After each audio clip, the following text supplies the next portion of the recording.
Okay, so we're going to open the meeting, Historic Structures Advisory Board. I'm going to adopt the agenda as it's written and read the audio recording announcement.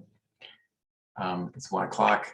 This is Mickey Rowland, Chair of the HSAB. Permit me to confirm that all members and persons that just pasted on the agenda are present and can hear me. When I call your name, please respond in the affirmative. Brooke? Here. Lucy? Yes. And hopefully Angus and Jason will join us soon. No staff and no anticipated speakers. This open meeting of the HSAB is being conducted remotely pursuant to Chapter 20 of the Acts of 2021. For this meeting, HSAB is convening by video conference via Zoom app, as posted on the town's website, identifying how the public may join. Participants may find information on the conduct of this meeting at that location. Note this meeting is being recorded and all the votes will be done by roll call vote.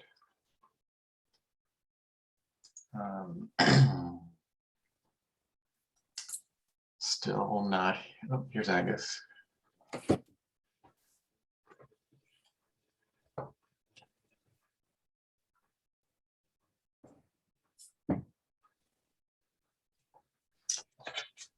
Okay, I'm going to share my screen. We get right into the first item, which is 5 Gardner Perry Lane. Adding a porch skylight and removing his shutters. Hey, Angus. Hey, Mickey, congratulations. Oh, thank you. What are you congratulating him on? First granddaughter. First Oh. granddaughter, yes.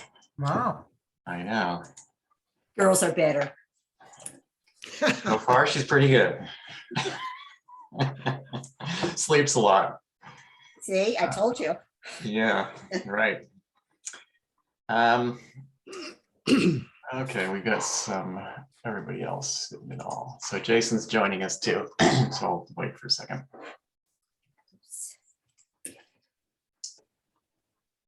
And I think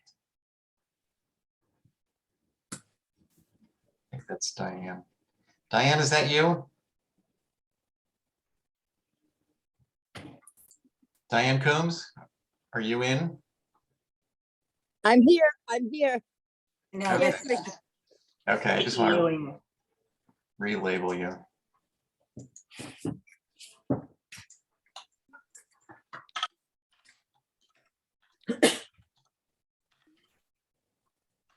Okay. And Jason, you're here also? Yes, I'm here. Sorry. That's okay, just confirming everybody's here. Okay, all right, so we're gonna start in on the first one, which is 5 Gardner Perry Lane. This is it on the screen. They are adding a small roof here and another sort of larger porch. And the side here is the kind of the main front porch, I guess. They're adding a skylight on this dormer. And they're removing these shutters. They look like they're still there, but I think they're dashed or something. They're going to go away.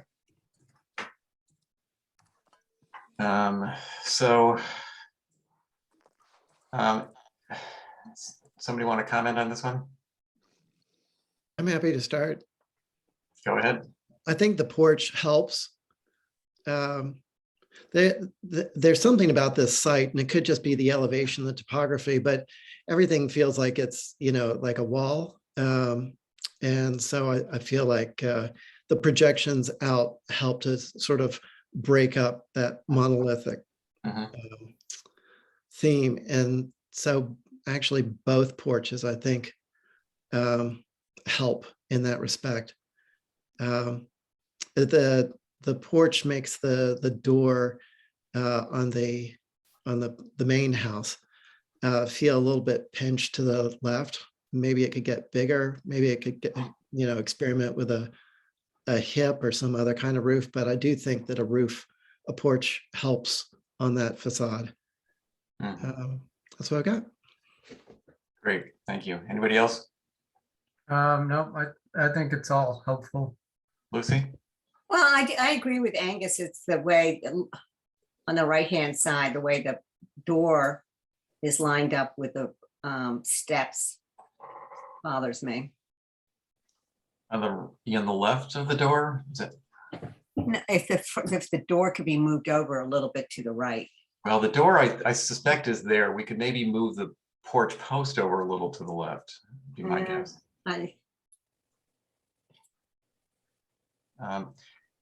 So I think that's a good, I think it does look a little crowded, and I think and there's room to move, make the porch a little wider toward the window, especially without a shutter on it.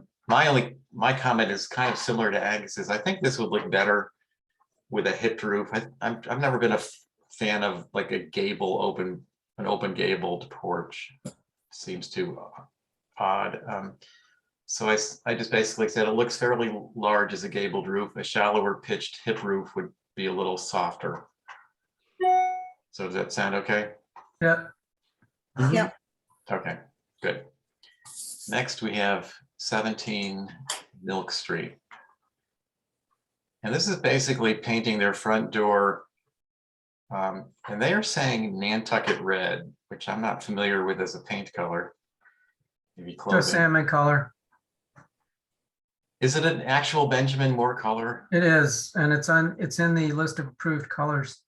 Nantucket red? Yep, approvable colors. There's a clapboard house on the corner of Ray's Court and Main Street that has something similar to Nantucket red. It's kind of a And, pink. and Milk and Quaker Yeah, right there. Milk Quaker. Well, okay, further up from this house. There are a couple of houses close by to this one that have more of a barn red front doors. Well, Is that what the Nantucket red looks like, or is it more the sort of faded pastel red that we think of like with pants? It's not. It's a little. I have sorry, I have a mouthful of food. The paint thing here. Do you want me to hold it up to my screen? Would that help or? Sure, we want to see you do that with a mouthful of food. Oh, yeah. Sorry, I've been in meetings since 9:15 this morning. All right. I'd say. so I don't know if they don't really say they're Benjamin Moore colors. But so I don't know for sure really what Nantucket red is. I know what cottage red is. There it is. there it is. Mickey, Benjamin Okay. right Moore. there. Oh, that's just gray. You've got That's it. what I was talking about. If everybody's okay with that, that's fine. I was going to suggest we just call it cottage red. I wasn't sure if that's what they meant or if they really did mean Nantucket red. I do have one question. Is Yeah. that has a screen door on it? I So know. the screen door stays green, and then we have the red door behind? Yeah, let's comment on that because that shouldn't be nice. We'll say they need to change the door too. Screen door, storm door. So we okay with sort of that color that Jason held up? It's gonna be the planting boxes too. I don't know why they're doing it. If I were the owner there, I'd just paint the planter boxes dark green and match the rest. Or keep it the same color as the trim. I think when you try, somebody did that around here, tried, match the front door to the window boxes, they look really bizarre. I I'm think it gonna- should just be gray and blend in. I'm gonna I think share. the color looks fine for the door, but with the window boxes, I think is awkward. And I would much rather see that as just a plain door without a storm. So I'm not sure how that transfers with the storm door, because it looks like one of those, manufactured colors, not something that you would paint. The door. Yeah. Yeah, it's good. They'd have to get a custom color or get rid of the door entirely. Which I maybe they're think gonna do. I think the house looks great the way it is. It does look good the way it is. A darker color like the cottage red, I wouldn't mind the window boxes being accented a little bit, but I'm not sure I want them to be kind of a pink salmony color and stand out like that. It'd be too cute with the window boxes. So what do we want to say here? It sounds like we're all okay with the door being the pink, but the storm and the window boxes give us, we have reservations about. So how about if we say that, okay for the door? Nantucket red, okay for door. But not window boxes. Paint the window boxes to match the trim. Yeah, That's good. match trim. And what if we give them an alternative of cottage red, painting everything cottage red if they want, the window boxes and the door, it's a darker color, or do you just not want anything? Yeah, I'd be okay with that. I think it's a wouldn't- cute little cottage, and I think that something that accentuates the cuteness might be nice, but pink maybe not the color. Yeah, salmon. So I'd be okay with cottage red for all of those, and then salmon with the door. You have to change the storm door, perhaps. But Change to. Is everybody okay with that one? I'm gonna stick with leave the door the way it is and paint the window boxes to match the trim. But you guys agree go with- ahead. Yeah, I'm not a fan of painting the window boxes any shade of red. Okay. Yeah, same here. Okay. All right, I'm gonna stick with the original. I mean, if they're applying for change, they don't want it the green. I think we can say okay for the door, but not the window boxes and not for the storm. Is that all right? What if the storm were the Nantucket gray or whatever they've got for their gray? And then just change the color of the door so that through it you see the salmon color. Let me go back to the, I'm not sure we want to see a salmon storm door. No, now, unless it's wood. Right. well, yeah, it's still that color though. What else we got? More of the same. So did they even say if they're taking off the storm? no, Yeah, they haven't. All right, so what's our latest decision here? Just storm, the painting for the main doors, Nantucket red is fine, but nothing else. Boxes should match the trim. And I know Yeah. Lucy doesn't like the color at all, but But are you all okay with the green door and the red? I mean, the green storm and the salmon red no, main door? they've got to take the storm door off. So the storm door comes off. What if they did it, if they wanted to keep a storm door, what about it being the Nantucket gray like the trim? Well, if they're gonna paint it something, I mean, does it come, can you buy an Anderson storm, door that Nantucket gray?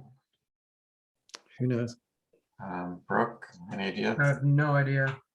But Yeah, that seems too But you can- Gucci you to can- have the green and the salmon all inside that doorway.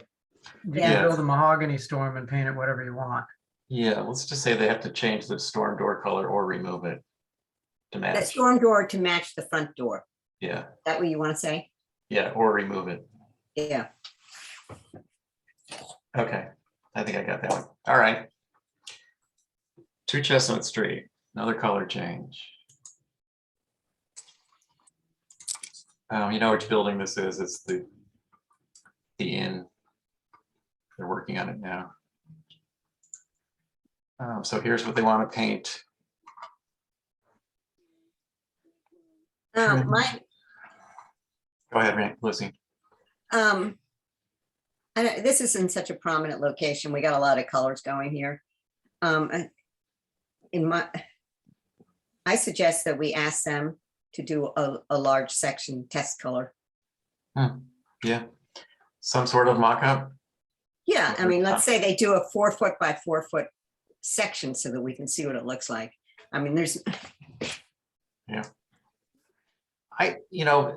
Personally, these are all pretty muted colors, and none of them seem to bother me at all. But I don't mind asking them to do a sampling board if that's what they want to do, or if that's what you want them to do. Where does anybody else sit on this one? Yeah, I mean, the color palette is pretty conservative. Yes. So I'm okay with it. Yeah, Well- same here.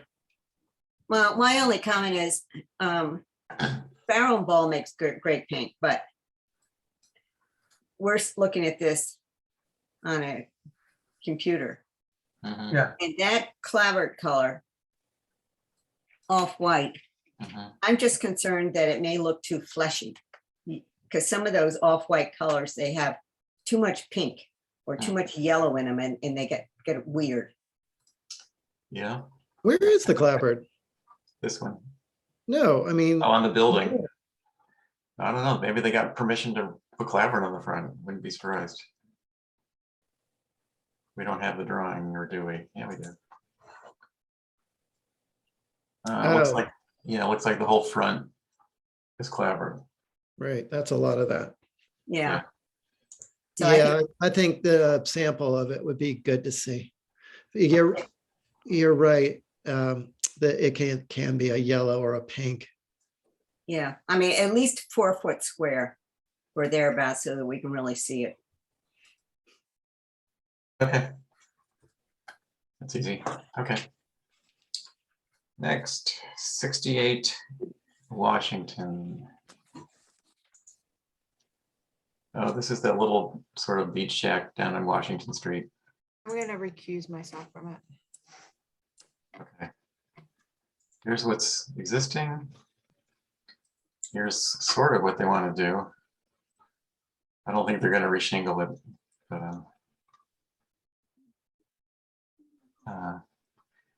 my only comment, I don't think this is horrible facing the water, but these doors have blinds in between the panes of glass. And I just don't think we want to go there. I think that they should be traditional French doors. they have blinds in between the glass. Yeah, Yeah, yeah, I've seen that before. It says blinds between glass, white blinds. Huh, Yeah, They Anderson. don't get dusty that way. Yeah, I'm sure there's Right. advantages. right. And when the seal breaks, they won't get all mildewy and grimy. So, anybody else care about this at all? well, I'm concerned about the height of these doors versus the one around the side. Well, are they the same, drawn the same height? They do look like they're pretty tall. Yeah, I was comparing it to the, well, let's see. Well, it's an 80-inch door, it's a 6'8" door. I I'm think they guessing that that's probably not to scale. Yeah, Notice the shingles. exactly, yeah. So is this at 6'8"? I don't know. Yeah, well, if you count the shingles, hang on, oh, go back. See, Here's the see door. the size of door, that door. Yeah, so it's right, One shingle below the gutter. yeah. So they've just drawn it badly. It's way down here. It's right, yeah, if you go to that gable end. The other gable. The gable in question, Yeah, the existing. that one. Oh, Yeah. yes, the existing, yep. Yeah, that's right. That's 6'8" right there. Yep, same as the door on the side. Okay, I'm fine with that then. Good. Yeah, it'll look better down lower.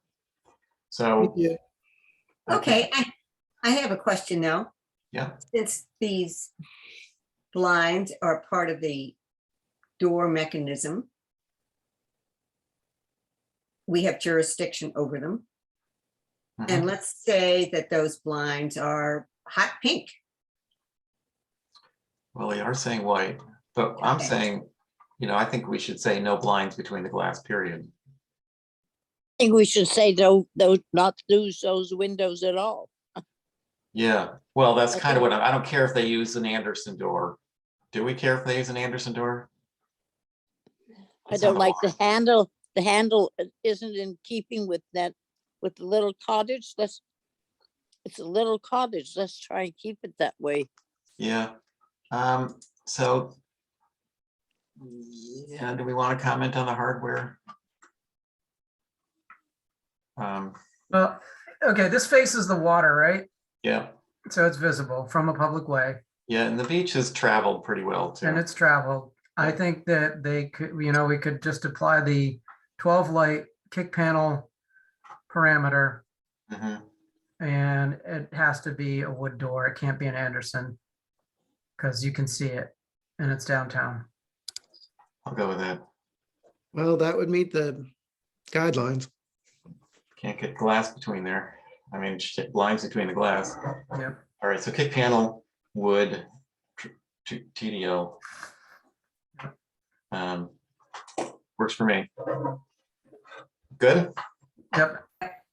All right, Which means that a storm door will go over it. So is that the look that we want? that's I fine. think it's much more appropriate for a little cottage. They'll appreciate having a screen. Right. All right, Lisa's here, I think, right? Yes, Lisa Botticelli. Yep, I'm here. Hi. Hi. So should we do the demo move off first, Mr. Rowland? Yeah, that probably makes sense. If you would like, if I can find it. We so rarely get them all at the same time. Yeah, this must be it. This is the sister building to what was at 22 Easton Street that was approved for demolition on October 2018. And is no longer there. No longer there. Yep. And I did submit some historic information showing what used to be there, which is kind of interesting to see before they subdivided the property and built these two houses. There was this big, huge gambrel called, what was it called? Hold on. Oh, driftwood. Driftwood, yeah, Yeah. exactly. With big, Yeah. dark, huge gambrel. It almost looks like it belonged in the Adirondacks. Yeah, it was very cool building it. Since I Yeah, that's recall. cool. Shows up in a lot of the Brant Point photographs of the old. Exactly. I don't see that submitted here, but I I remember don't the see it building. there. I mean, I might have some stuff on my, but there was definitely a Sanborn map that shows the building, and that's why the dock is sort of sits between these two pieces of property, because the building used to be kind of on access with the dock that 22 and 16 now share. Okay. Sorry, I'm jumping around trying to find the, here we go. Okay, so the date, Lisa, do you know what was? It was in the 50s, mid 50s. Okay. Oh, actually, let's see. Yeah, yeah, that's right. I'm just looking at the old, the notes from the previous demolition. Says original date 1954. Yeah. Well, you know, they were an interesting set when they were together. How does anybody feel about this one? take it away. As much as mid-century modern is not my favorite style, it still is, part of the history of there. Yeah. Lisa, do you have any takers for this? Well, we're looking, some people have contacted us about the garage, which are also going to see as a move off, which is a more contemporary building. And this, people might be interested in parts of it. I think, we've had a couple people go through, but I think it's a daunting move. Yeah. Maybe part of it, maybe somebody can take the first floor, but I think you'd still have to cut it. So nobody that's, I think, taken it to the permitting stage, but we're certainly advertising it and have toured people through, hoping that it can be taken. Yeah. Lisa, you should maybe put it up on Facebook on the year-round community. I had like 40 people attack me within 5 minutes for 17 Loretta. Okay. Well, well, that's because that's a building we did. That's super cute. Yes, well, of course, right. No, but I can have Tammy do it. I'm not on Facebook. I'm happy to say. There are fans of mid-century modern, because I know the Egan's old house on Chicken Hill, that was someplace else, and that was funky. So. Yeah, no, I'm happy to do that. I can see if Tammy can do that. We've advertised it, and I have Aloisi is contacting me, I think, about the garage, but I was told by Toscana moving the garage is really difficult because this client actually has an empty lot up on Cliff Road, but you'd have to take the building apparently, because it's so tall, all the way to the rotary and back out. You wouldn't be able to go like up the cobblestone or anything to get it out to Cliff Road. So it was it's not an easy move for either of the buildings, so. But we're Yeah. obviously hoping that somebody will take it. And she just emailed me today wondering if we had drawings of the old house. And I said no, because she has somebody that might be interested. So we're trying. All right, that's good. The only thing I would recommend is just documenting what's there, an as-built, just for the record. Yeah, I know that they did do it for the neighbor. They did just digital exteriors for the neighbor. I don't believe there are any floor plans. But they had to do a pin laser study to get their demolition Good. certificate. But there are no floor plans that are attached to that.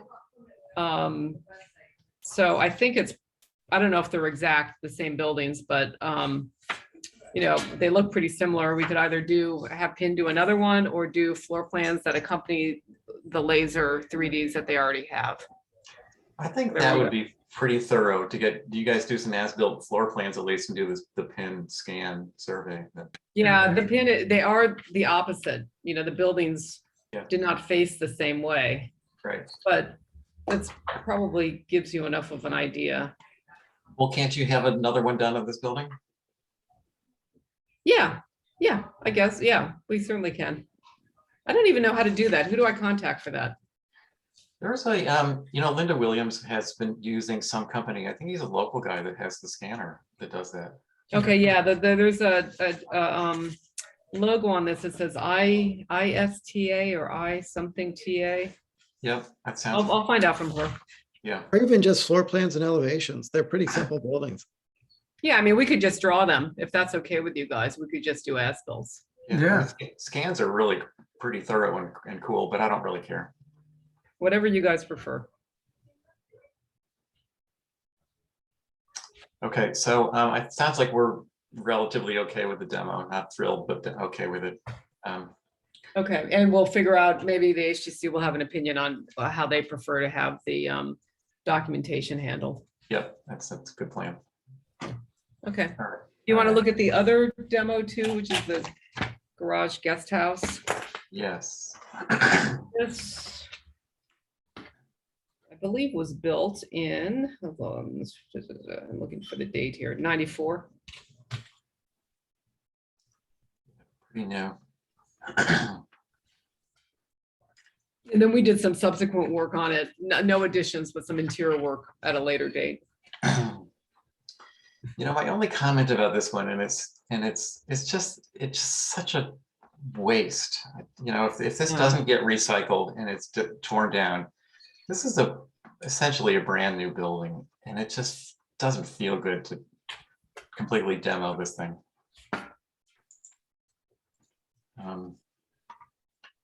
Anybody else with comments? I agree. I agree too. I agree. I mean, this is another,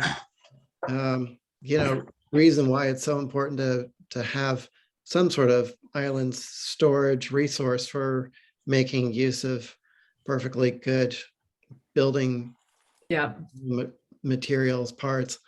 and also I think, Angus, if there was a place where we could, if there was some sort of a fund that could help people, because the moving costs have gone so crazy now too, that, it's for a lot of people, year-round people that want to get a house, they just can't afford the move costs. So if there was some way the town to come up with a way to help people with the move costs, or allow buildings to be moved to a place before they find a home. I don't know. I just think there should be some way of making this a better process.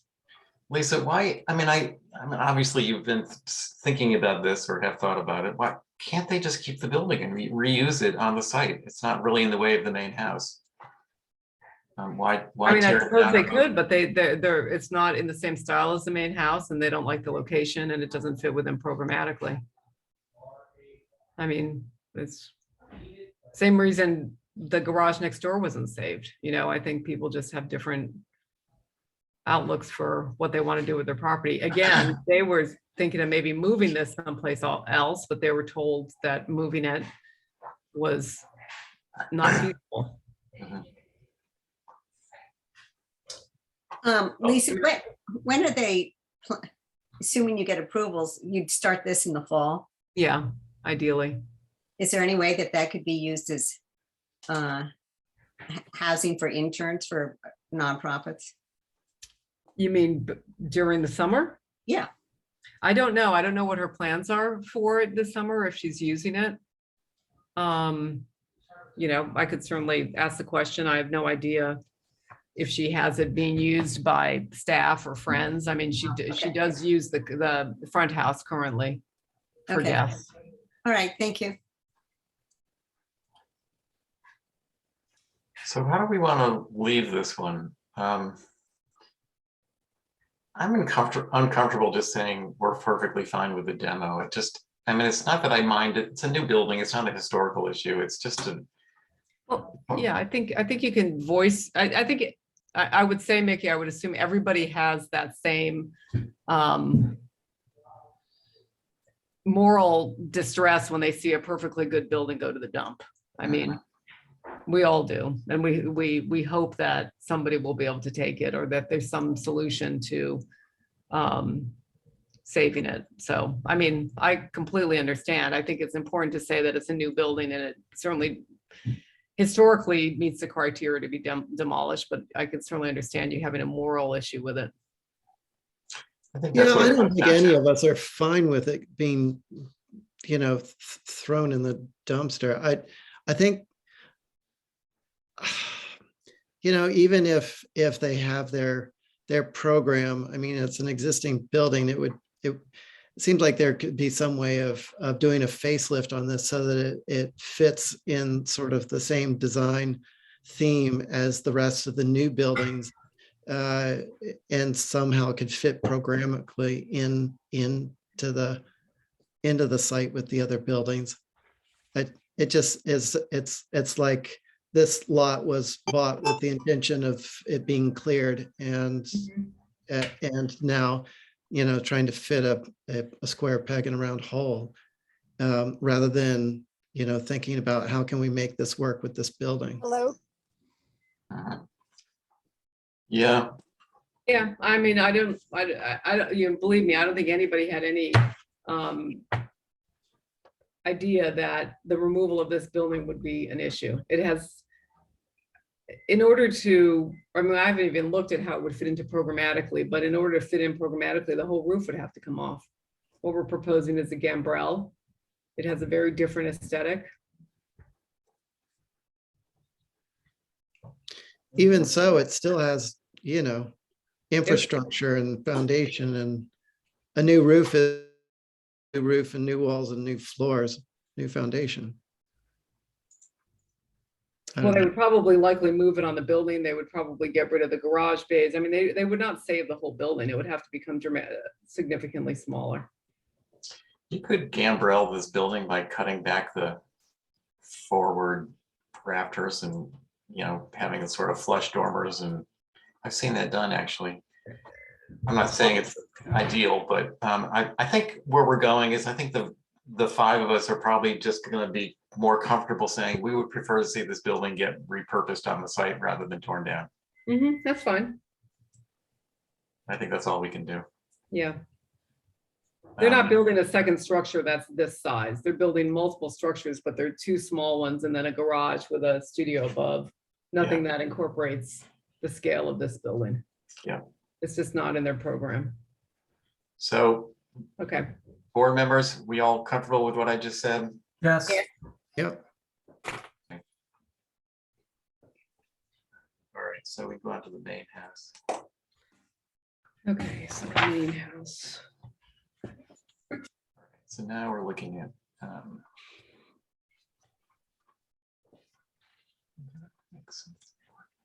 And hopefully, I don't know if they got put into the package. I had some renderings that I can share my screen to show you. There should have been emailed in.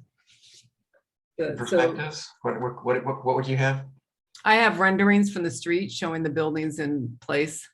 Okay. So the idea is that there's a garage at the road, two smaller buildings, and then this is the main house that sits towards the back, towards the water. I actually, aside from losing the existing building, I like the small buildings by the street. I think that's appropriate. So generally, in terms of the siting and placement of buildings, I think I'm okay with it. But let's talk more specifically about the main house, I guess. Yeah. This faces east, I Easton. think it's Easton Street, yeah. All right, I'm just going to go ahead. I've got a sort of a short list of not major issues. I think the gambrel concept is pretty good, and I like the fact that you're to some degree pulling back the driftwood style, even though it's a little different in its presentation. But so I'm saying the general design is acceptable, but it would be nice to have some sort of one-story additive massing on the sides to soften the edges. An 85-foot long building along the waterfront is pretty imposing. Shortening it several feet would make a big difference and provide some visual space between the neighboring houses. So that's sort of my discussion about the massing. Specifically, the double curved steps on the front are too grand for the Brand Point area. The 9-light door, I don't think is an appropriate front door. The front balcony is unnecessary, and a hipped roof porch would probably be more appropriate. For the foundation, it's a lot of exposed concrete. Perhaps lattice panels would be better. And then on the rear facing the water, the rear French door side lights should complement the doors better. The lights just don't work well. And we'd like to see revisions. So board members, any other comments you want to throw in? Nothing to add. I think you checked all of it. Okay. Yeah, I agree with what's been said. But I'll take curves wherever I can, but this is reminding me more of, Southern Plantation than Nantucket and Brant Point with the curved stair. Yeah, you know what house she really likes the entry to is the one that's right at the top of Main Street across on the side of the bank. Right. Yeah. With the metal railings. Yeah, Main Street, yes. Brand Point, no. I agree about the French doors above the doorway and the 9-light and the side light proportions and all that. Yep. I think you got it, Mickey. On the south elevation, how does everybody feel about that large picture window? No, I don't think for it's. some reason it just doesn't bother me too much. I don't know. Doesn't I don't think bother me. It doesn't. It I think seems like a it's- familiar sight on, Uh-huh. In these harbor situations. Right. And I'm glad it's not another 5-gang window. I think that's a good choice. I think there's too many ganged windows. Yeah, Well, I was wondering about that. This ganged window is a lot. I mean, maybe that could Yeah. be broken up into a couple pairs or just separated a little bit. What Is about it if you match 5? the picture on the other side? Say that I again. kind of like the I think you're in interest of the- there being symmetry and asymmetry. One there's a bunch of windows and the other one there's a picture window. I think it lessens the impact of both to have a mix. Yeah, I actually like the mix. Yeah, Yeah, and particularly the house right now has so much glass, the existing house has so many picture windows. The gambrel is a nod to the way back history and the picture window is the near history. That's right, we're combining the two. right. Way to synthesize all of it. So, and I think, so there was a comment about this set of windows. Are we okay? Or do you want to try to break those up a little bit? Anybody? I would like to see less ganging of windows. All right, just as a general statement. yeah, Yes. I agree. Ganged windows are not my favorite, so I know that. you know that. I agree about the exposed foundation. I mean, I understand why you wouldn't want to do boards, vertical boards for 85 feet, but maybe breaking it up with piers and what appears to be, lattice or something in between them would break it up. Right. Yeah, just that much exposed gray concrete, it just feels sort of unfinished, like something else could be done a little nicer. Okay. Yeah, and remember how bad it looks up at the breakers. And it's not even close to that much. Yeah. So something different maybe. All right, so we good with this one? Yes. Yeah, All right, the next one is the garage down by the street. Yeah. Yeah, So the doors face the harbor, not the road. That's good. that's right. So they're not visible from the road. Yeah. So this is facing the street side. Mm-hmm. My only comment on this, I think the scale massing is pretty good. This is a little odd to me. The dormer kicking out is from the roof pitch. I was going to suggest, did you try this, Lisa? What if you just, essentially draw a straight line from the tip of the dormer to the peak, and that's one roof pitch. You get a little bit shallower upper pitch, you get a longer lower pitch here. But I think it'll have more of the conforming dormer continuation of the existing roof line. Mm-hmm. You can look at that. I think we were trying to keep the gambrel proportion matching the house, so we'd have to perhaps go back and reevaluate the house proportion a little bit, but we can Sure. take a peek. Yeah. Other than that, I was perfectly happy with the look. I think it's fine. It's just that it might be one of those things that look worse on paper than in reality, but it looks a little odd. I mean, we've done it before. I don't disagree with you, Mickey. Would not be my first choice, so I don't mind investigating it, but we have done it before, and it's one of those things that I haven't really picked up on it unless I really stare at the building. It's like, oh, that seems a little odd, but Yeah. We'll investigate. Okay. I think your suggestion is a good one. Anybody else? well, I wanted to point out that you've got SDLs on all these buildings. Is that what everybody wants? It's not really what we want, is it? What is the rule for the Brant Point area? They, in general, it's like they'll okay wood SDL. They don't really like Anderson. There's not a lot of Andersons down there. There are some, but they're sort of out near the end of Walsh Street. And that part of that whole Brant Point area. Yeah, I don't think I'll mind. I mean, this is not viewed. I don't want to see Andersons though. That's for sure. Yeah, is that what you're asking for, Lisa? Is this Anderson's? No, Marvin. Marvin. As long as it's wood. Okay. I think I'm okay with that. We're not walking directly by this, although we're pretty close to this one, I suppose we are. So I don't know. I think I'm okay with wood SDLs. Anybody else? I would prefer wood. Yeah. But in terms of TDLs versus SDLs, you okay with the SDL? I think they're actually, if you get the true TDLs, you're going to end up with triple track storms, which aren't great. Right. I did want to comment about the roof. I think the proportions are really nice with the lines. I'd rather it, not get shorter at the top and longer at the bottom of the gambrel lines.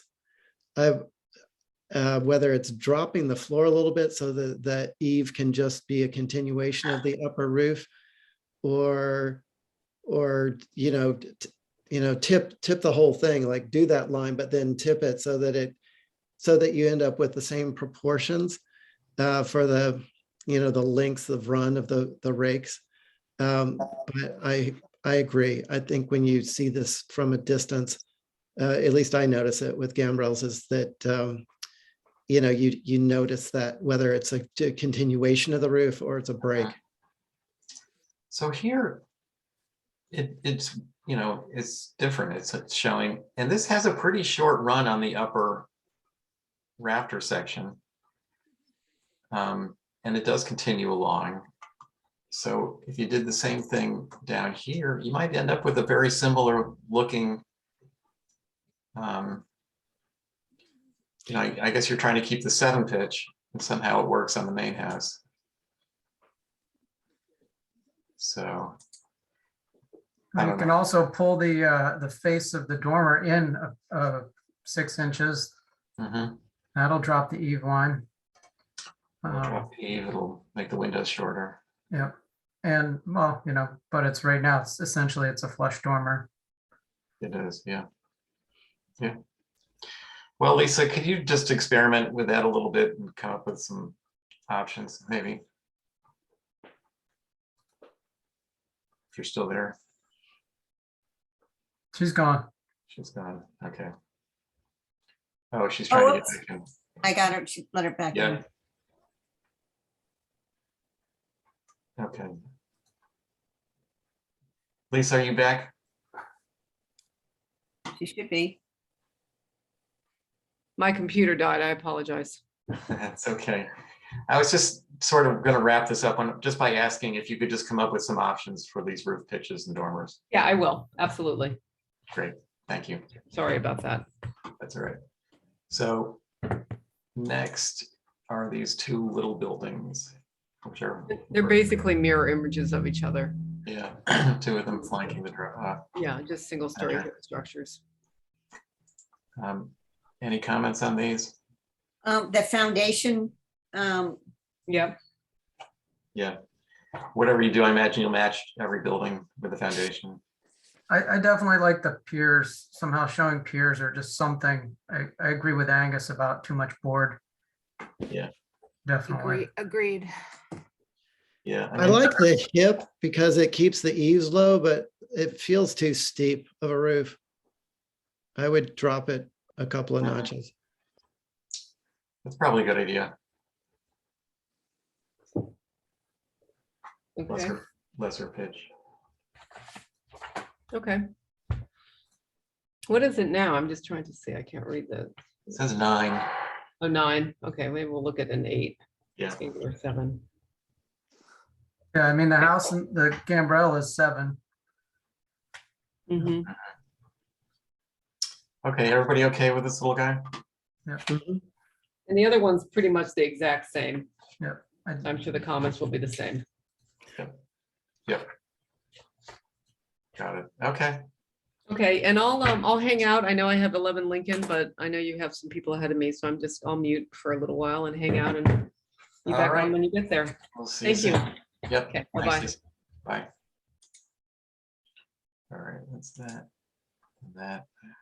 So now we're going on to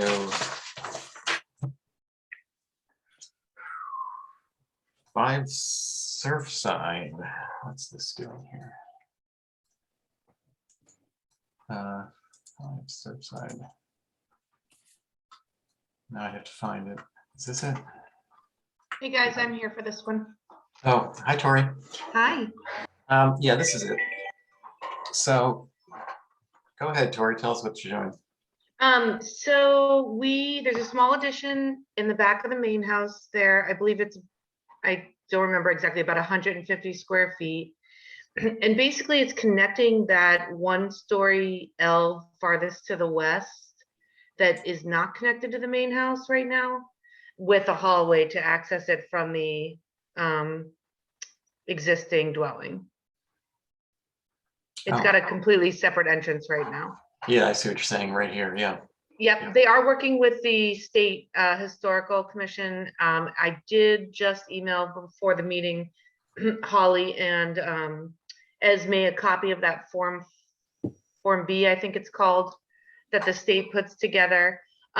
These drawings have actually been revised since, and I had sent an updated situation that only has 1 window, which the historical commission advised, and we thought you would like better. I don't know whose running the drawings, Esme or Holly. But they should have had the updated plan. No, I'm actually doing the drawings and. Oh, okay, sorry. That's all right. All I have is what you're looking, unless, this is all just one set of drawings. Yeah, I submitted a whole new set. Okay. So would you like me to try and screen share? Sure. Okay, got let me see something if I now. can, yeah, let me see if I can find that. Give me a minute. But the egress window wells all stayed in place, if you guys wanted to just look at that. They thought reducing, let me see if I can screen share this. Go to Zoom.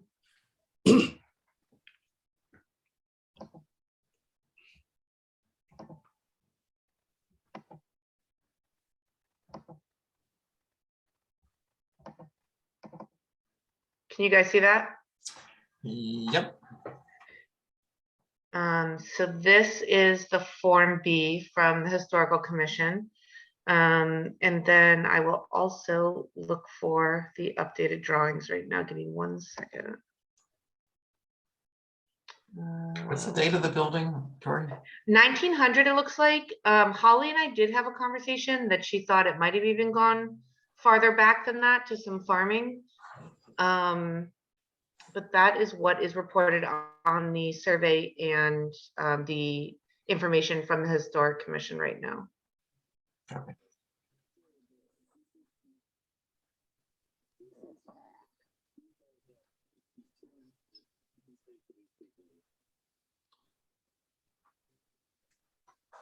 See what this is. Mickey, does Tori have a site plan? Yes, it is involved there, Diane, for you. So it's 158 square feet. Let me see if these are the correct. Are you guys seeing what I have right in front of me right now? Yep, scrolling Okay. through, yeah.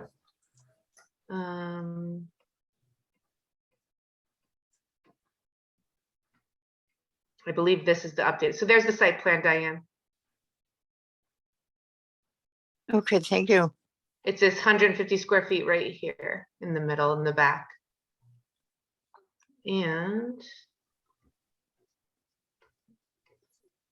there's the same 158 square feet highlighted. Existing, proposed. Basically, you're keeping the same shape of the building. You're just adding more in the middle because you have that tree. Yeah, Vicky, these are not the right ones. These are the same ones, unfortunately. They look clear. So anyway, there's a new set. Let me see. I'll look for it while we talk about other stuff if you'd like. There is they're lifting it and putting it on a new foundation. They're proposing to keep the existing grade everywhere except for that westernmost point, single L.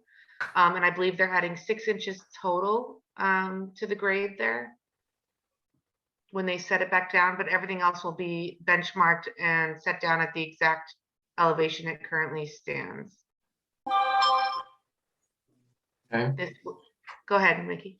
No, so I don't see the basement windows any longer on this set of drawings. Let me just go.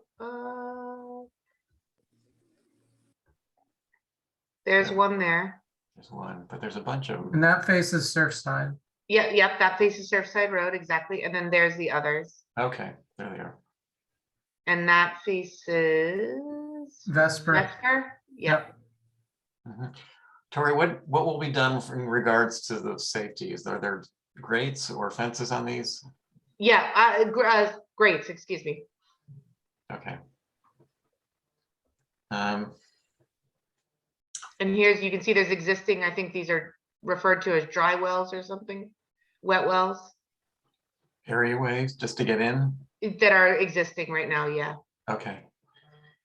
Does anybody have any real concerns about this one? I know it's a really old, or pretty old building, but I don't see an issue with what's changing. I don't have a problem with the addition. I do have a problem with the window in the foundation on the front facing Surfside Road. Okay. And so many of them on the Vesper Lane side, because I can't remember what is along the side of the house, if it's just a hedge or I don't know if there's a fence there, but There's some photos up here. Let's take a look. right here. Yeah, So just there's a head not on Vesper, as you can see, Yeah. Jason. A little bit, but there's a little bit of privet. I would just like, I might be okay with them if they're reduced. I just don't think that is particularly that front piece, which may be older than the rear L's, but I just don't think that one in the front is appropriate. And I Mhm. them reduced on that, on the. I agree with Jason. Yeah, I think I'll do that. So that's on Surfside Road you're referring to, correct? Yes, I believe there's a double right here as well. Are you okay with that one on no, Vesper? I'm not, I might be okay. with Okay. There are two, but the double in the front of the main mass, which could possibly be older than the rest of the structure, I don't think. Yeah. That's appropriate at all. Okay. But I don't have a problem with the addition. I think it's relatively, I mean, you do need a way to access, but So Jason, you're saying either one of the two window wells that are on the main mass yes, are problem. I don't think they should be. Yeah, I agree. And they're pretty visible. Yeah, you're gonna see that. You're You're gonna gonna see it. see the light at night and it's Yeah. just, they're big. Yeah, I Yeah. agree. Okay, I think we're all pretty much in agreement on that one. Very good. Thank you. Um, Any other concerns? No, and so I don't know if we need to mark note of it, but if I can re-email or get a hold of Holly and Esme to give the updated elevation of the south right here. That we got rid of all of these windows on the left and right of the double doors. And I believe the final documentation or presentation was one set of double doors and one window, Oh, which sounds the better. historical commission had suggested and the applicant happily reduced. mhm. You can't even see this though. Right, exactly. I agree. You can't see it. I just wanted to bring it to your attention that was Yeah. their intention. No, it's fine. It sounds like it's going in the right direction anyway, so I think we're gonna be okay with it. Okay, great. All right, Thank you. thank you. Thank you, We're gonna move Tori. on, and I need my screen back. Oh, Stop. yes. Do I do that or do you? I don't know, but you can stop sharing somehow. There's a Okay, button hold there. on, let me get to. Oh, stop share, there you go. There you go. Okay. Thank you. All right, thanks, Tori. Yep, Now, 158 Pulpus Road. I don't have drawings for that, and that's the life-saving museum. yes, so that's me too. Esme and I were in the office this morning and she finally found it. And I don't, are they not on at all, Esme or Holly? She sent them later, Mickey. Oh, okay. Oh, she did. Yeah. Oh, so I didn't get them. Is this really our jurisdiction? It's not. So, yeah, it's not in the old historic district. I believe Holly thought that because of the date or because it's considered contributing maybe, because it's over 50 years now. I think it was 1974 it was built. We're looking for like-kind replacement of the windows with the exception of going from TDL to SDL. And we're not changing any size or style of any of the windows. Most of the windows were part of a new addition that was done in either 2010 or 2013. And I did include the Neil Parent drawings where he got the addition approved and all those new windows to document the age of those. There is a particular piece that's on the northeast corner. That's the original building. But the rest of it is all new from 2010, 2013. And we're looking to just, the windows have failed and we're looking to like kind replace, with the exception of TDL to SDL, all of the windows in the building. So it'll be wood SDLs. I can certainly discuss that. I think they were proposing Anderson, and Anderson does make the specific designs, believe it or not. And again, we're not in the historic district, so Jean Yeah. Grimmer, who is phasing out of representing the Life-Saving Museum. And this is also not the original Life-Saving Museum such that we have out on Western Avenue. Oh, yeah, I totally get that, but given the Yeah. architecture and the importance of the building, I mean, if it's here, I'm gonna comment, and I think a Yeah, building yeah. like that needs to have, wood SDLs. I mean, there's 3 different companies out there that make nice wood Yep. SDL windows that will, hold up, and, you put the storms facing the northeast. And it's just the Andersons, they have that shape to them. with the exposed jams, and it just Discredits the it look. can make a nice building Yeah. look cheesy just Yeah, I got because you. of that. I'm in complete agreement with you, and I'm Okay. happy to report that back to the applicant. No problem. Okay. That's all. Great. Yeah, I completely agree, Brooke. I think that's a good comment. Otherwise, if they're gonna look the same, I don't care if they're SDLs versus TDLs. Okay.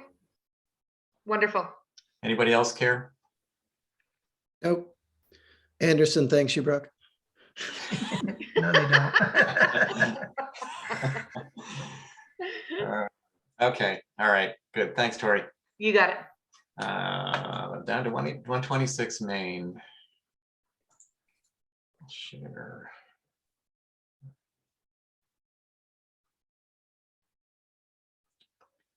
Can't find it.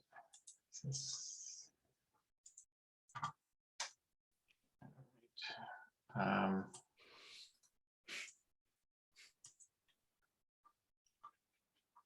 that's not it. This is 126 Main. Okay. I don't see anybody representing this one. So we've seen this before. They've made some changes. They've sent a lot of photographs of the gutted interior. Well, you can see this. This is what probably was the main area of the stairway. And here's the front. This is the front wall. And these are the side rubble walls. Of course, the floor is all gone.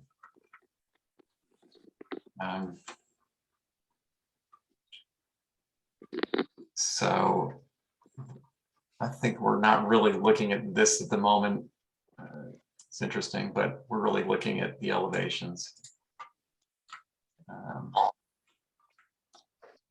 So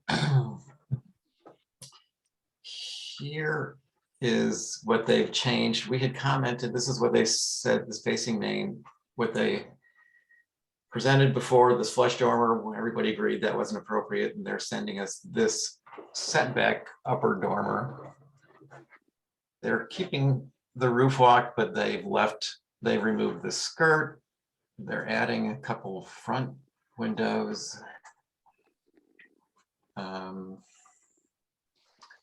On the side, a couple new windows. Here's the profile of that dormer. And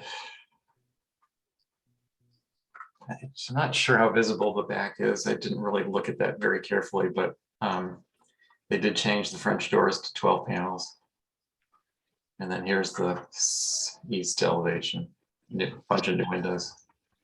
And they're also still proposing to shift the building, And they're right, exactly. They want to move the building. which I think was our biggest point of contention.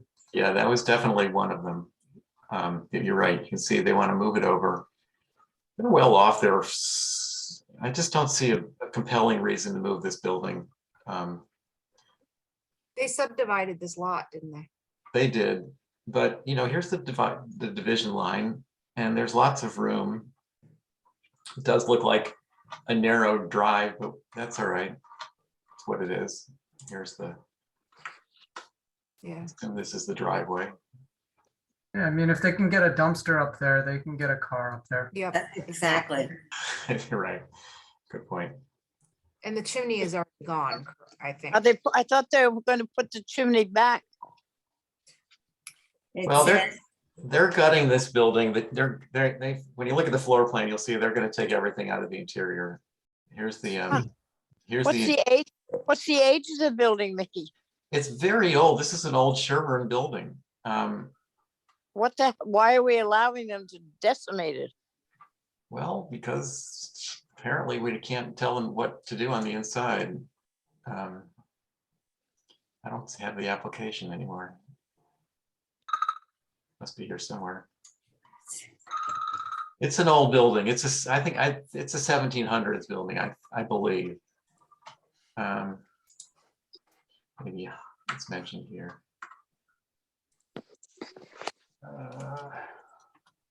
Circa 1750. Yeah. How did they get the permission to start working on it without the rest of it? Well, they probably got an interior work permit. That happens. I was up there this morning. And as I recall, I didn't see any building permit in the windows in the front. But I could be wrong. Mhm. But it looks like they've started demoing the foundation from the interior. You can see that from the photographs. And I Yeah. sent Nikki a photograph of how the foundation is cracked on the right-hand corner. I don't know. I just wish that we had some way of stopping work on some of these projects that go ahead in such a destructive manner. We do have way.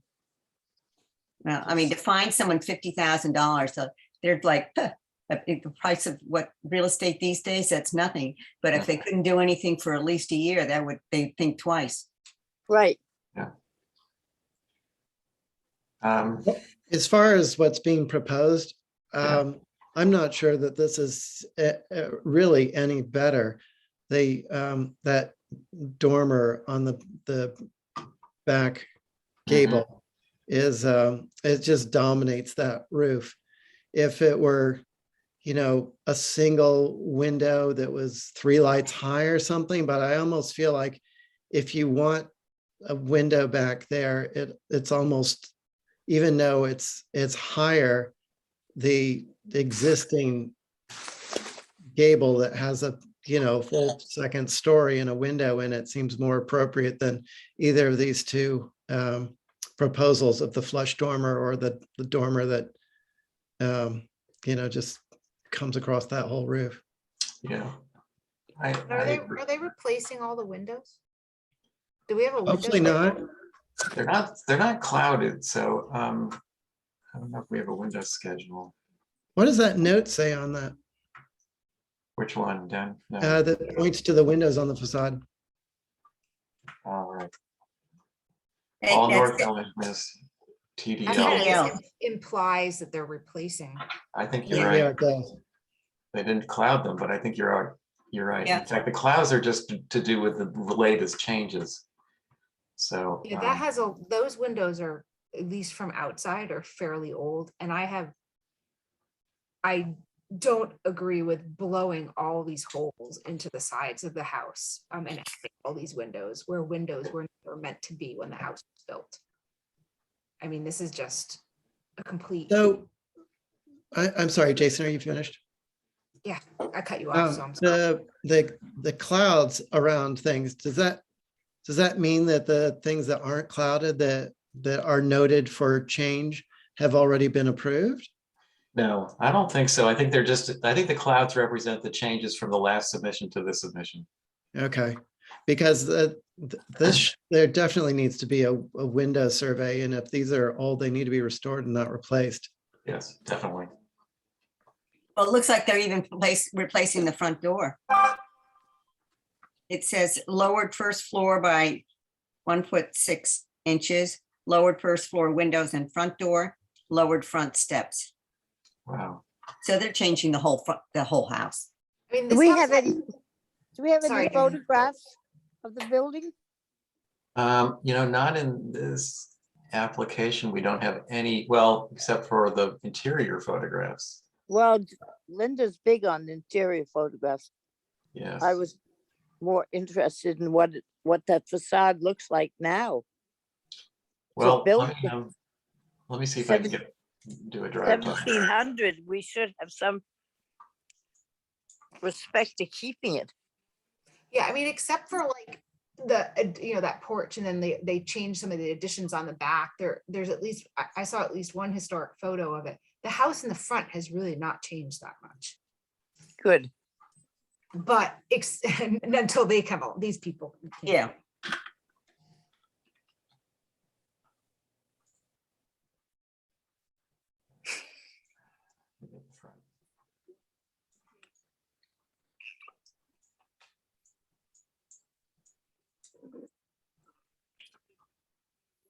That's it. It's a very classic 3-bay. Sure Uh, is.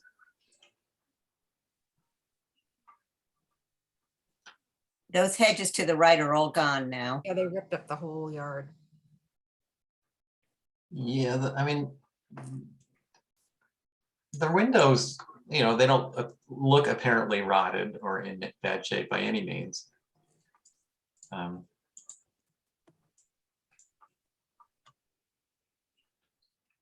But can't tell from here.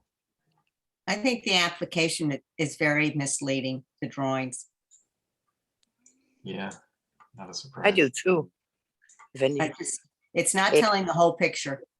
I don't think it's intentionally misleading. I think it's just, it lacks a certain rigor that should be required for an application like this. It's missing window survey.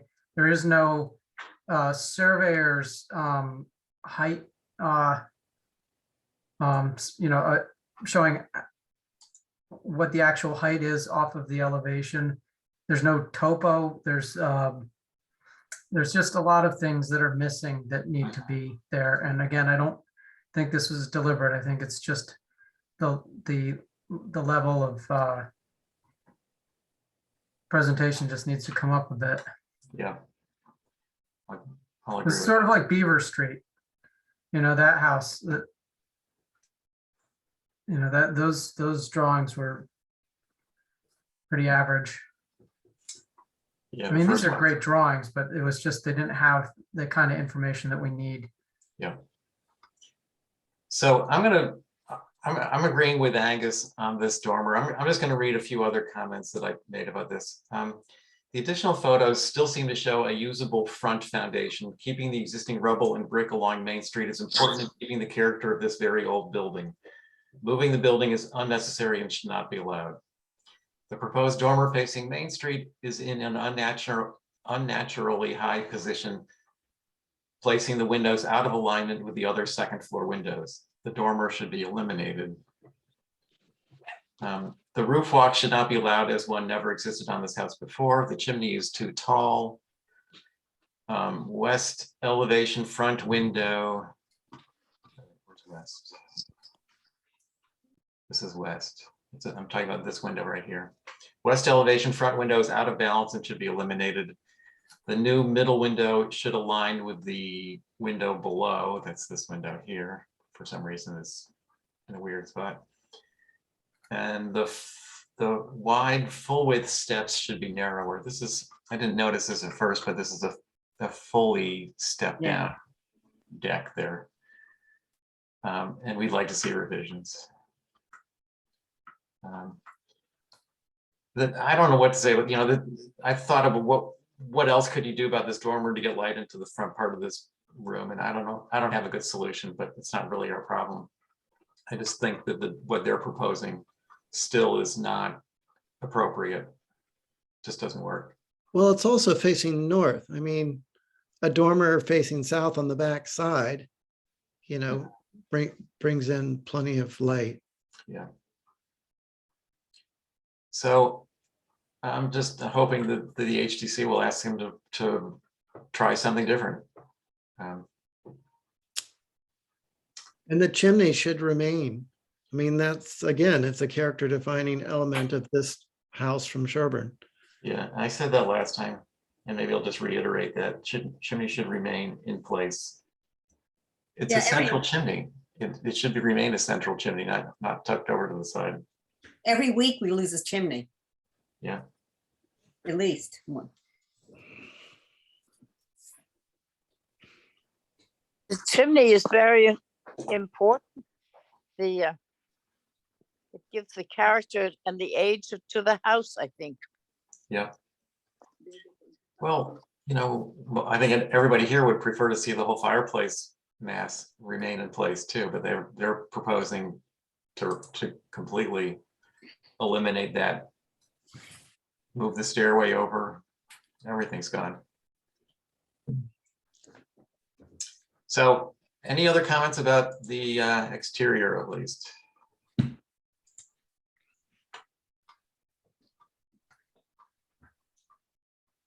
I'm sorry. The windows. So I'm not in favor of all these new holes. I'm just reiterating that. Yeah. It's just not, It would basically require reframing that whole east gable end, because the window, where the windows are is getting filled in, and where the windows aren't is Yeah. getting taken out. So it's so much disturbance to the fabric. the inside is driving the outside. Yeah. I question if there's even a second floor now, or if it's just a big gigantic open hole from the third floor all the way down to the basement, but it's not appropriate. That house was historically would not have had windows in those places. Yeah. So it's just, forget. Yeah, I'm gonna There's say, a rhythm and a pattern of the existing windows, and they should remain. yes, I'm gonna say that the preferred not to change the east elevation windows. The other side too, the west has a bunch of new ones put in too.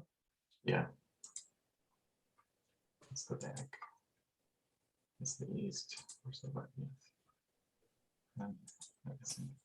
West, 3. Yes. Anything else? Go build a new house somewhere else, not on Main Street with Yeah, a really. Sherman house. God. Yeah, it looks like every other gutted house. Yeah. All right, we're gonna move over to Ash Street. You ask Mickey.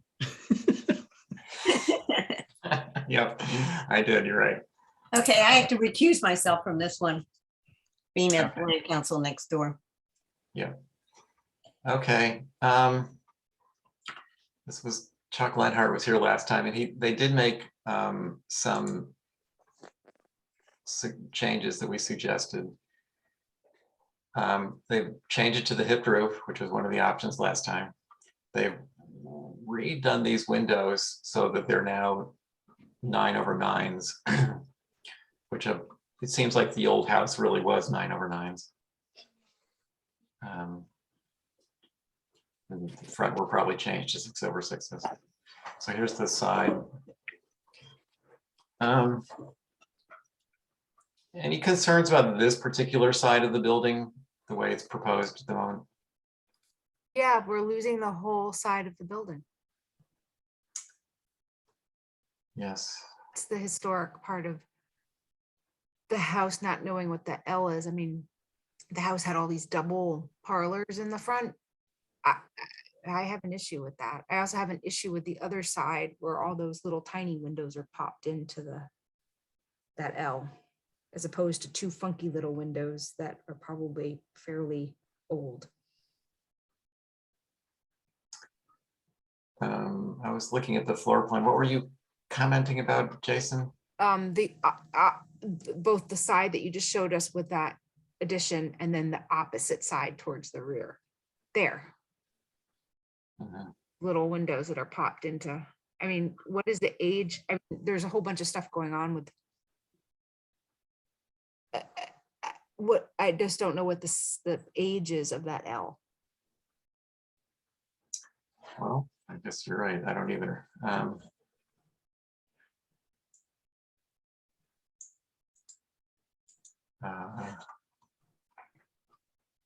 Not sure it's going to tell us. So it says second story, 1765 story, the L built in 1840s and rebuilt in the 1980s. Well, what does rebuilt mean? Totally taken apart and Yeah. This is the Boardman's old house. yep. And they did a lot of work on it. I'm sure they did some pretty sensitive The work. house was in really rough shape when they bought it, because I remember, I remember going in there before they bought it. And it was in bad condition. But that's probably the last time it was worked on, is when they did it. Well, all right, so then there's that addition, and then there's the side that Jason was just talking about, this side there. Removing this piece and continuing this roof over, and they're adding this hipped roof porch, Yeah, and blowing out, and oh, putting in French yeah, doors. windows with that. I'm just not Yeah. in favor of a lot of this, sorry. Yeah, I wonder if they could actually just leave this window where it is instead of moving it over, shift to right. Or, Also, the windows underneath that eave, above the porch. Maybe there could be fewer of them and maybe they could more, closely resemble the old 8-light window that's there. look, the new addition is 2 bathrooms. Yep. Like, I'm pretty sure that the Boardmans left it with the mirror parlors. You see them in the existing, oh, that's a second floor plan, sorry. But I'm thinking I was looking at the first floor. Yeah, no, The they're first still, floor has the same thing. It's Yeah, still there's- there. they're still there. That hasn't changed. But what Um, does So, that yeah, say? Angus, you said something about these windows maybe being, I mean, I think that it's a good comment about this window. They're just moving to get it a little more centered in the room, I think. So that doesn't need to be done. And you're suggesting, See the little window above the door? Yeah, there. I yeah, think those windows above the porch should be more like that. okay. All right, keep north window. Mainmast in place. The wing. Use the smaller light windows. And, maybe that 12-light window could get, or 12/12 could get repurposed somewhere else and that becomes a door, but leave the 6/6 above it so that you're not, disturbing unnecessarily all these, pieces of the building fabric. Mhm. Or how about you leave the 12/12 there and you just put a door next to it? It's basically like a French door. You've got all that light. It keeps to the whole idea of having Mhm. an additive narrative. And then that 6/6 can just stay where it is because it'll line up over the 12/12. And you're not losing a window. You're gaining light and you're gaining access. Here. Yeah, I like it. So you leave the door and you you leave the window here and you just add a door, single. Yeah, you leave the windows in their place and you just add a door right next to it. And Yep. it's basically, it's almost all the way to the ground. So it's like having a fixed panel. Yeah. With a kick plate, which basically, if you put that right next to it, you're gonna have the same daylight opening. Right. So, and then that Same just light. works more in a preservation-ish Mhm. bent. All right, I'll mention that the door, keep the window, make these smaller lights to match this window there. The other side, what are we thinking about that? Where is it? Right here. We already suggested he reuse some of these windows and put them on this side, and that's what he did.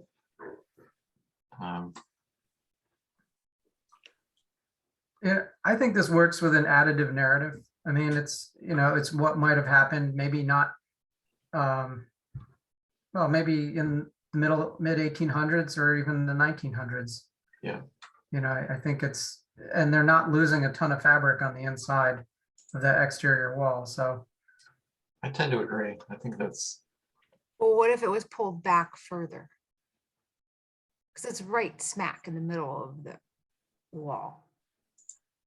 Then you disturb 4 windows instead of 2. I'm just not. in And favor. also, I think that it needs to be centered in order to have the bathroom access for that front room as well as the back room. yeah. What's happening to I know it's the inside. What's happening to those fireplaces on that side? Are they going away or are they still there? I think they're still there. yeah, the fireplaces are still there. Yeah, they're not changing. Yeah, in fact, they're probably what's driving where this is situated. You have 4 bathrooms on the second floor. Who cares? It just seems, the house is just being obliterated for bathrooms. But I'm not gonna say. So I think we've got enough on this one that it's mostly to do with the north elevation. And I think they've done a pretty good job of maintaining. They're really only gonna have this one little window. I guess that's probably all that's there now. No, they had 2 windows in this bedroom. So are we okay with all that? Yes. Mostly about this side over here. Okay. So let's move on down to 76 Pleasant.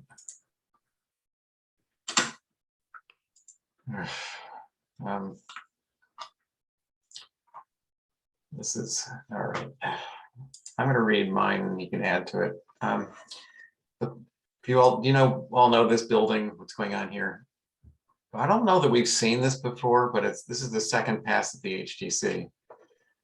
They've already made some changes, but the proposed additions are too massive and out of scale with the existing house. The garage should be separated and the rear addition kept to 1 story to comply with proper additive massing. The forward north addition is too wide for the scale of the house, and the chimney should be interior. The north is right here. Is that, yeah, so I'm referring to this thing here. The addition on the south elevation, right here, needs to be stepped in to avoid a flush wall. French doors need kick panels, and we'd like to see revisions. I'm hoping they're just, and the last time the HTC's comments were all about taking the garage and making it a separate building too. So I'm hoping that the next iteration will have that, this garage separated, which will affect this whole rear wing positively.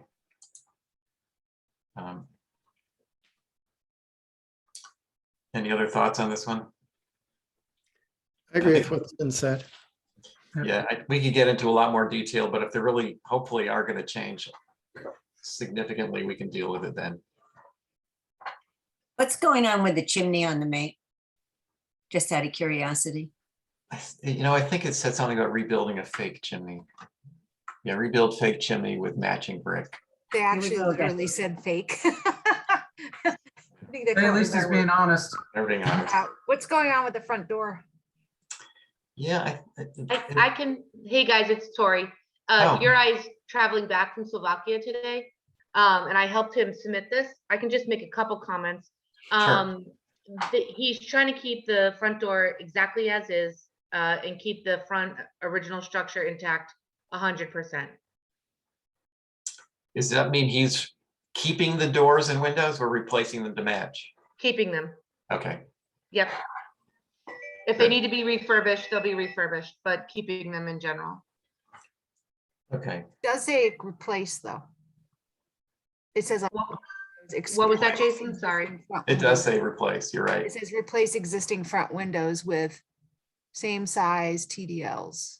Yeah, we're gonna say keep and restore the existing front windows. Okay, him and I did speak about that, and the owner I know also spoke about that. I think the problem we're facing with doing all that work on the front piece and keeping it as is to get the program that the applicant owner would like. And in comparison to the houses that are directly behind it, just a couple feet, that are all almost 2 stories, story and a half. We're trying to come up with that, but it sounds like a separate structure is what would satisfy your guys' concerns more so than trying to make it all one. Yeah, those houses are also new. This is old. This Yeah, is right. It's a problem adding, it's very difficult adding on a lot of program to a small building. Of course. And it just looks bad. It looks awkward. So it needs to be broken down into much smaller pieces. And the separation of the two seems like it would be more fitting for all of you guys. Totally. Maybe they could make Okay. it into a separate cottage with some living space part of it too. Mm-hmm. to get it Okay. out of this house. So No problem. I'll It really report. is a tail wagging the dog here. totally, yeah. It needs to separate and just have another building. Okay. And they could do something fancy like, people do these days with connection underground, but if it's an older Yeah. house, you probably don't want to get into that anyway, but a separate building is going to be much more appropriate. Okay, good to know. Great. Thanks, Tori. You got it. Okay, so 26 Washington. Okay, hey Chip, who is this? Good afternoon. Hi, Can you guys Chip. hear me? Hi. Yeah. Go ahead. All right. Well, hello. Can I share the screen, please? Sure, go ahead. All right. Let me stop. Okay. Go ahead. Now, I'm trying to turn on my video. Not that you have to see it, but I don't know. I wonder if I can share screen if it's not doing the video. Let me try this.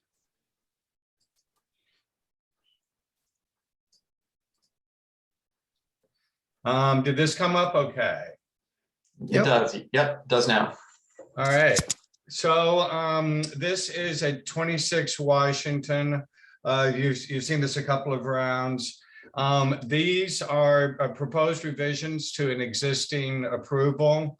And incrementally, the 2 to 3 times I think you've seen it, as well as the HDC.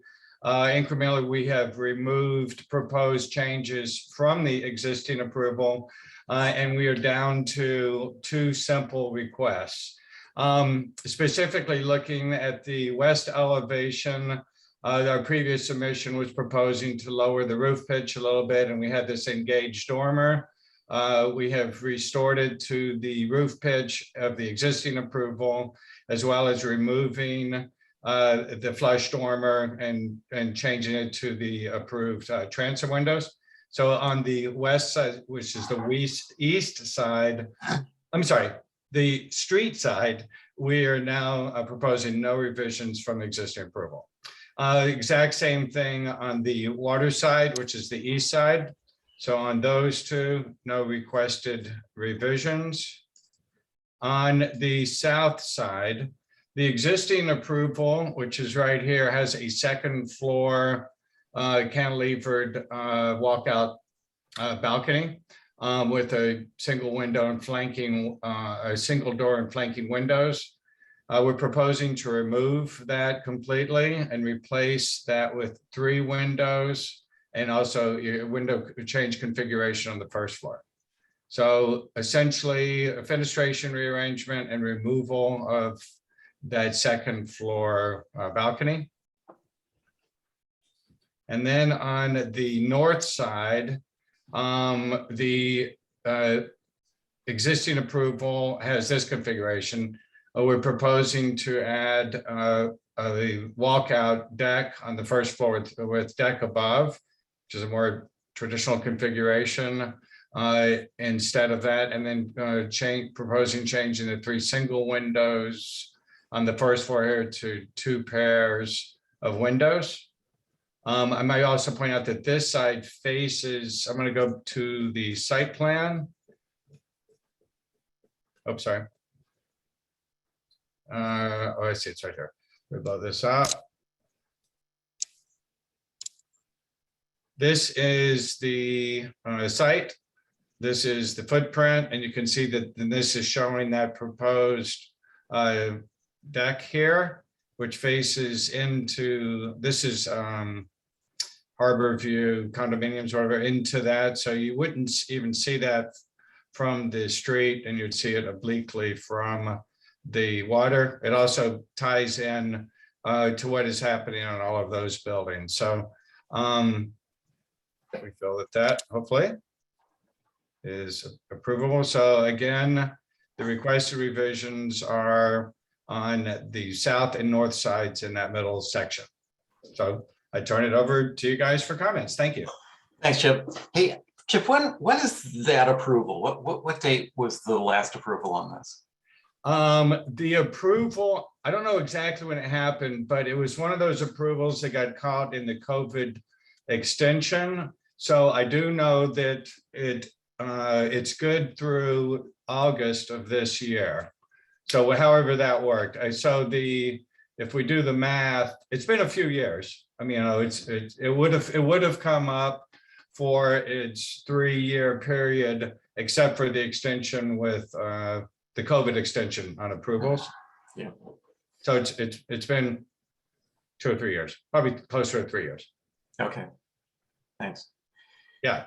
So first I wanted to, and one thing that's, of course, bothersome about this building is the height and the elevation off the ground. Can you touch on sort of briefly the code issue? I mean, I know we're in an elevation 11 velocity zone. Yeah, so the HCC had requested an engineered drawing that shows exactly what's happening there. So we are in a VE 11 zone. So what that means is it's a velocity zone where it's at 11 feet above, sea level. A velocity zone requires a 2-foot separation from the elevation of the zone, in this case 11, and the bottom of any structural element. And the reason for that is the idea is that in a velocity zone, there are waves because it's not just water coming up because the floodwaters come up, but it's wave action. So that's why the code requires that 2-foot separation. Okay, so you have a 2-foot floor assembly. So now you're up at 15 because of the 2 feet above the 11 for the code, and then now you have a 2-foot floor separation. So I'm sorry, Craig, go ahead, Mickey. Well, I'm just going to suggest that you can, if you put in flush beams, you could probably knock that down a foot. So we looked at that, and the problem is it's sort of a catch-22 because of the spans and so forth. We had our structural engineer look at that, and we can certainly have them look at it again. Currently, to get this as shallow as possible, it's actually going to have some reinforced concrete for some of these spans, but we could have them look at that again. Why can't you put interior columns in? What's the problem there? There was, God, it's been a few years since we did this, as we just mentioned. There was something about, I can't remember, the number, the location and spacing of the columns relative to, this is in a chapter, what is it, chapter 91? And so it's a pretty complicated number of things. And I believe it was something about the spacing of the columns, but I can't quite honestly remember exactly. Well, to me, a foot is a pretty, if we can get this down a foot, it's already up really, really high. And a foot to me would make a, pretty significant difference. Technically, I can't think of a reason why you couldn't drop it, change the floor assembly to 1 foot thick. Okay. And that would, go a long ways to bringing it down. So that's starting there. I think I would love to have you look into that a little more clearly and come up with, a solution. I'm sure it's doable. It's, we've all dealt with structures. Yep. Cool. So I'm going to just say my thing and then we'll go to the board. So I mentioned the first floor could probably be lowered a foot by redesigning the framing using flush beams. The roof walk just adds to the height and should be removed. The width of the forward south addition is too wide. That's the lower left. No, yeah, there it is, lower left. The width of the south forward addition is too wide and out of scale with the main mass. The rear additions need to be stepped down considerably for proper additive massing. The east elevation has too many French doors. And I'm throwing in the comment, now is the opportunity to correct the problems with the earlier approval. You can tell the HCC is not happy with this because they keep saying, let's step down the rear wings also. So I know they would like to see the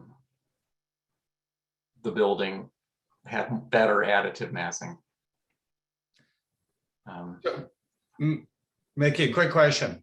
Sure.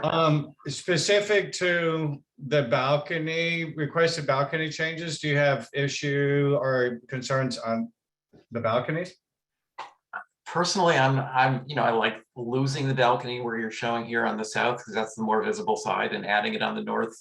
You're right. I know that area quite well. It's not that visible. You might get a glimpse of it between houses on Commercial Street, but not a big issue for me, balcony wise. Thank you. Board members? Brooke? You can start. Yeah, I agree with what's been said. I mean, is this going to be a brand new building? Yes. All right, so what is your first floor to second floor height? Like, what's your plate height on the inside? Oh, it's not very tall. It's just over 8, I believe. So like 8'6", okay, so you can't really do anything there. Yeah. Yeah. Now okay, so again, I think I brought this up before, maybe not with this project, but my understanding has always been that if you have pressure treated framing, then it's actually allowed to dip into the base flood elevation. And I cited that part of the code the last time we did this, and just wondering, I mean, you could probably grab a foot there to get the height down. Quick question, is that apply to velocity zones? I think that might just apply to A zones. Okay, yeah, that might be the distinction. But again, I think it's worth finding out if it could be done. Plus, it'll have that added benefit of pulling that that little stoop in on your stairs and giving you a little more parking.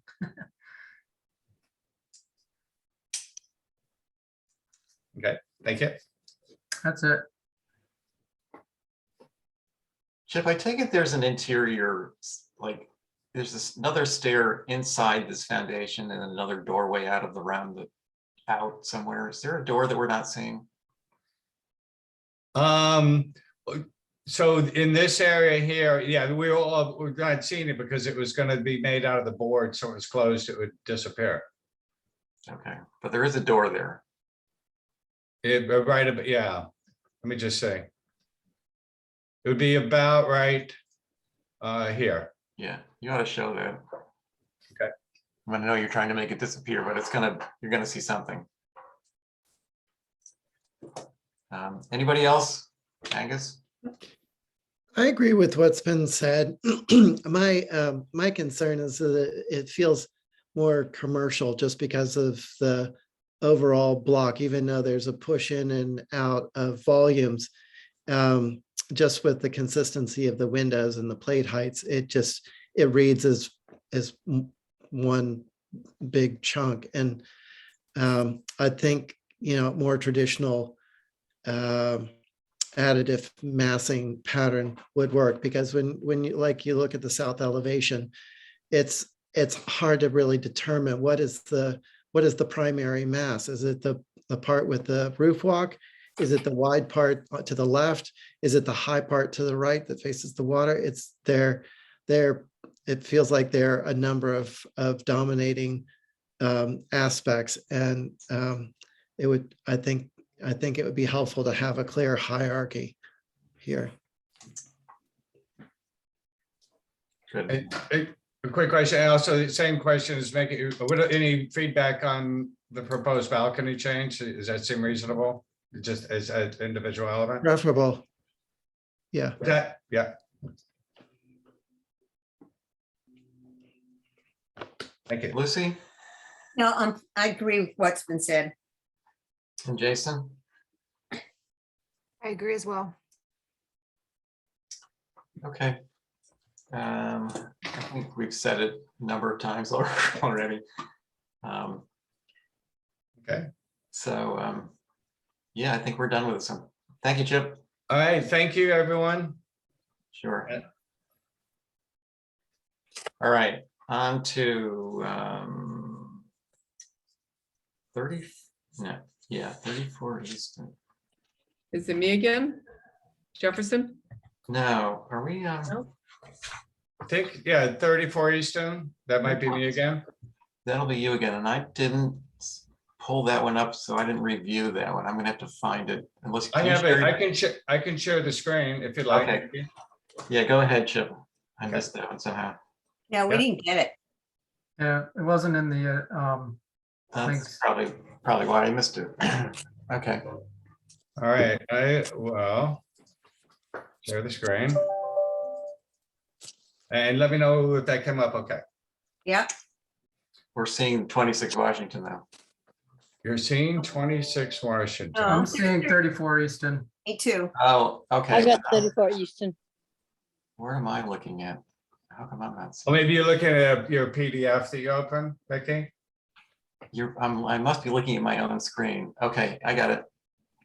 You should be Got it. seeing a locust plan. Okay. Yep, gotcha. All right, let's see, this, I'm starting with this little site plan because one of the comments, and quite honestly, I can't remember if it was HSAB or HTC, but was about our, the context and the distance to the street from the proposed structure. So this shows basically the whole section of Easton that goes from the White Elephant down to the circle down here.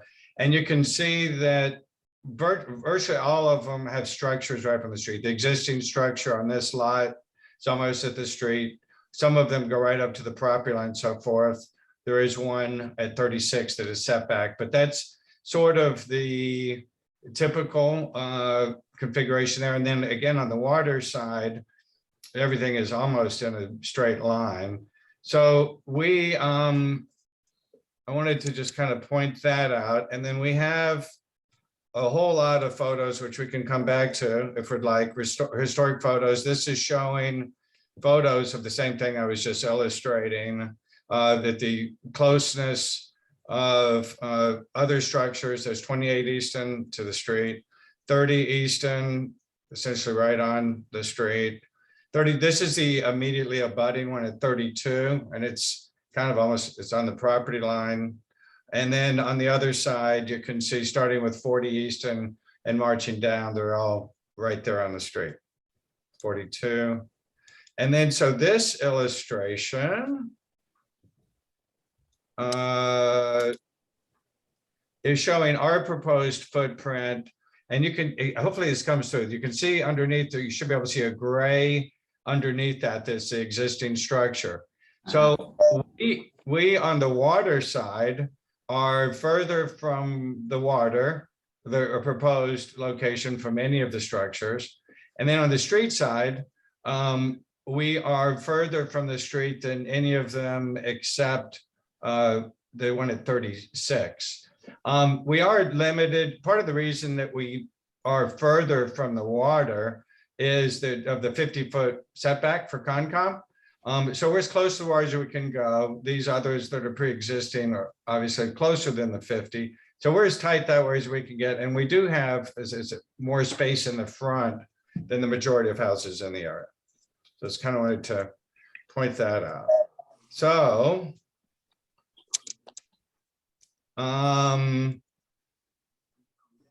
I think I might have mentioned it before, but I'll mention again how much fun it's been digging up the historical photos and so forth along here.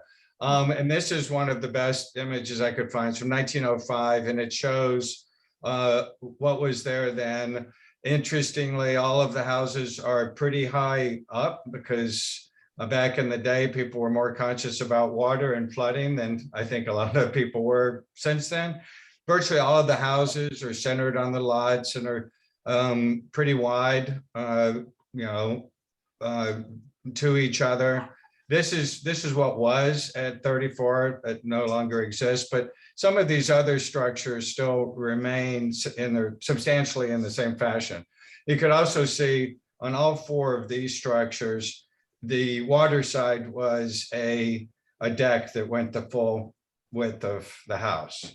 And then this one was the one that came up earlier. It was, what was it, Mickey? Sand? No, not, the one with these. Driftwood came up Driftwood. earlier, but that's not driftwood. This, I think is, oh, no, you're right. Driftwood is the next one after that. Sorry, you're right. Yeah. Okay, just another view of the same there. And then some of the individual houses from the street side, center massing, wraparound porches, pretty typical.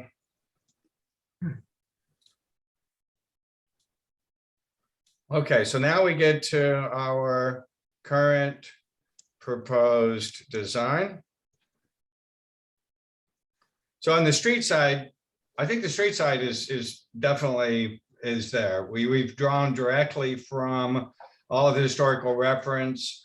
The width of it is less than half of the main mass, is less than half of the width of the lot. We've centered it and we have a wraparound first floor porch that comes across the front and down the sides. We have picked up the detailing from some of the historical photos for our railing system. So everything on the street side is directly drawn from the historical reference. On the east side of the building, now the east side of the adjoining one, if we could go back and look at the site plan if you wanted. There's structures all the way along the length of this, so you really won't see this side, but it is showing that we have responded to requests. Again, I think it was from you guys and from ACC to drop the massing on the water side so that it wasn't all the same roof line. So we have dropped it down to 1.5 stories at the water, and I've dropped down a connecting link between those along the way. The west side, in the previous design, we had some added wards and so forth. We also had proposed a stair that came up to the second floor, which the board was not keen on. So we've removed the stair, simplified the massing, and pulled some of it off. We are showing that first floor porch that's on the front, wrapping down the side, becoming a 1-story element, coming up to the 1.5 story element on the water side. And then this is the south elevation that would be facing the water. We've done a couple of things to several things relative to the massing. One, pulling it down to 1.5 stories, but two, also bringing the roof form to a hip roof, which is what the rest of the house has. We were kind of going for this sort of kicked in gable that's up here, but now we're proposing a simple hip. We've developed 2 different options. This one is basically around the idea of 2 hip dormers that have a connecting shed dormer between them. Programmatically, this gives the inside, makes the inside space a little nicer, but we've also developed one that is just a center hip dormer with singles on either side, so that there are 3 individual ones. So we tried to come up with a couple of options for the water side, and now I turn it over to the board for comments. Thank you. Thank you, Chip. So I think we're all looking at this for the first time now, so it's a little time to absorb. Generally, I think you've come a long way from the very beginning, and I appreciate the step down massing in the back.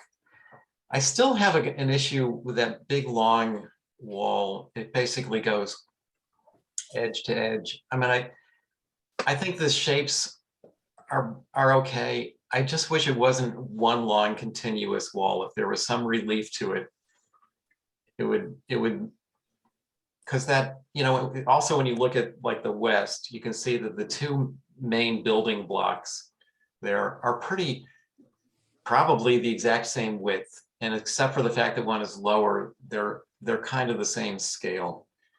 And I sort of would love to have seen that mass in the rear, just a more diminutive in its face, the broad length of it. but definitely on the south side, if you could, maybe wait, go back to that west again. If you, and I can't show you with a cursor, but like somewhere around the right side of the second dormer on the second floor. Here, If you draw a vertical line right down there, that, and end that mass there and relieve it. Just bring, stop the, that's good. So if that gable or that, hip section was that width, and then you push in that wall to the right of the blue line so many feet. And then now you look at the south elevation. oh, sorry, Go down I'm experimenting doing this drawing live, so I apologize for the it's okay. sloppiness of it. I'm sorry. Yeah, So then now if you understand what I was just saying, that would reduce the length of that section of the building, maybe even in a little further, but yes, just to give some jogs in the building on those corners. I think that would be a big improvement. okay. I'm going to let somebody else talk next while I think about this some more. Anybody else want to say something? On the south elevation, the double French doors on the first floor. I personally would rather see one set of French doors with maybe lights on either side or something.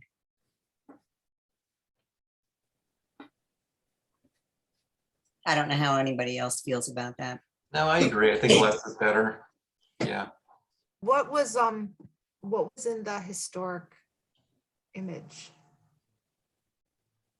Was it double door? What kind of doorway was it to the?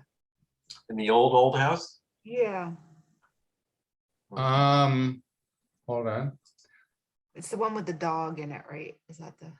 Well, there's a few. Okay. Okay, so let's just see. This one's hard to say. This one looks like it's just a big old window there in the middle. Yeah, it almost looks like a.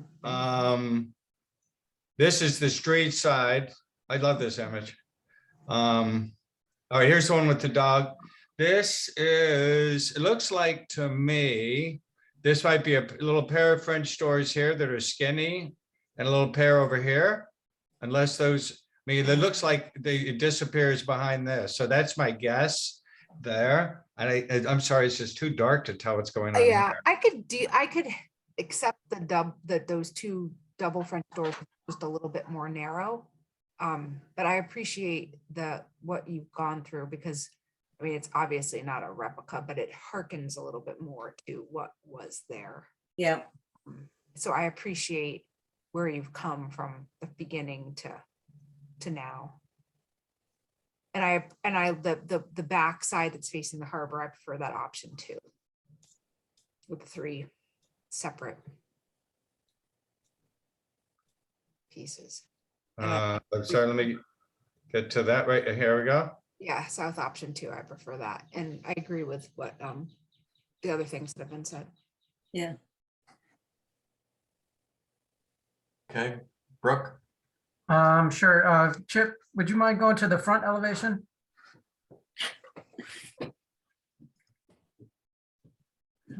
So, I really like how far you've come with this. I actually think it would be kind of fun to have a little balcony forward to break up that long porch mass, kind of like what was on the existing building. And I think on some of the other buildings that had a similar kind of feature. I like the cross bucks. And of course, now that I've seen the sets of 3 balusters, maybe that might be something to consider, but I really appreciate how far you've come on this drawing. So thank you very much for making that effort. And then if you scroll to the next one. Other way, yeah. Yeah. East or west? Sorry. Yeah, that's east and west. Yeah, I actually don't share the same concerns as my fellow board member. I think that these, this building, it steps down enough so that it reads as an additive mass. Again, I appreciate the changes. So you keep scrolling. And then the same thing with the west and the south. I prefer option 2. I think, maybe if you had some French doors that were a little narrower, or maybe with just a little bit more personality. I know everybody has been going hell bent for that kind of clean modern look, but if you're going to do crossbuck railings and piers and boards, maybe it's also an opportunity to have a little bit of fun with the glass. So that's all, but overall, I mean, it's come a long way. So these are just my own personal preferences at this point. Thanks, Brooke. Hey, you know what, Chip, you could go back to the west elevation. Yeah, so, one thing that does concern me, and I didn't realize it as much when I was first discussing this, but the right-hand section was pulled several feet. How many feet forward of the other mass? This is pulled towards us from this. Is that what you're talking about? Yes, exactly. Well, we did that so that this porch element would terminate into it. Right. So it's probably, it's probably 6 feet or so.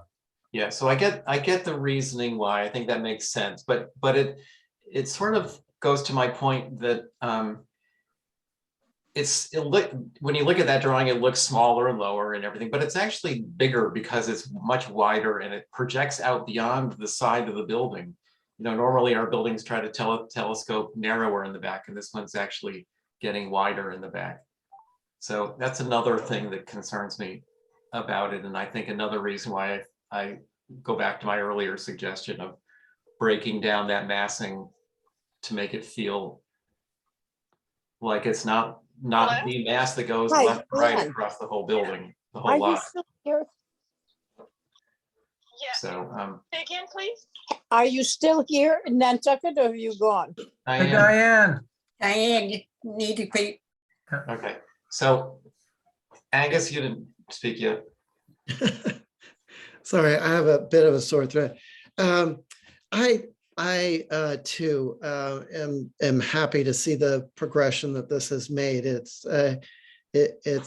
gone for something that was fairly boxy and nondescript to something that has a lot more detail and thought in it, and it's I prefer, since we're looking at this, I prefer the option 2 with the dominant center hip and then the flanking ones on the sides. I'm hearing that in general, I'm agreeing with everything that's been said, but the door is getting narrower right now. I'm looking at muttons that are, or window panes that are fairly vertical already. So I'm not sure how that ends up translating into how the configuration looks.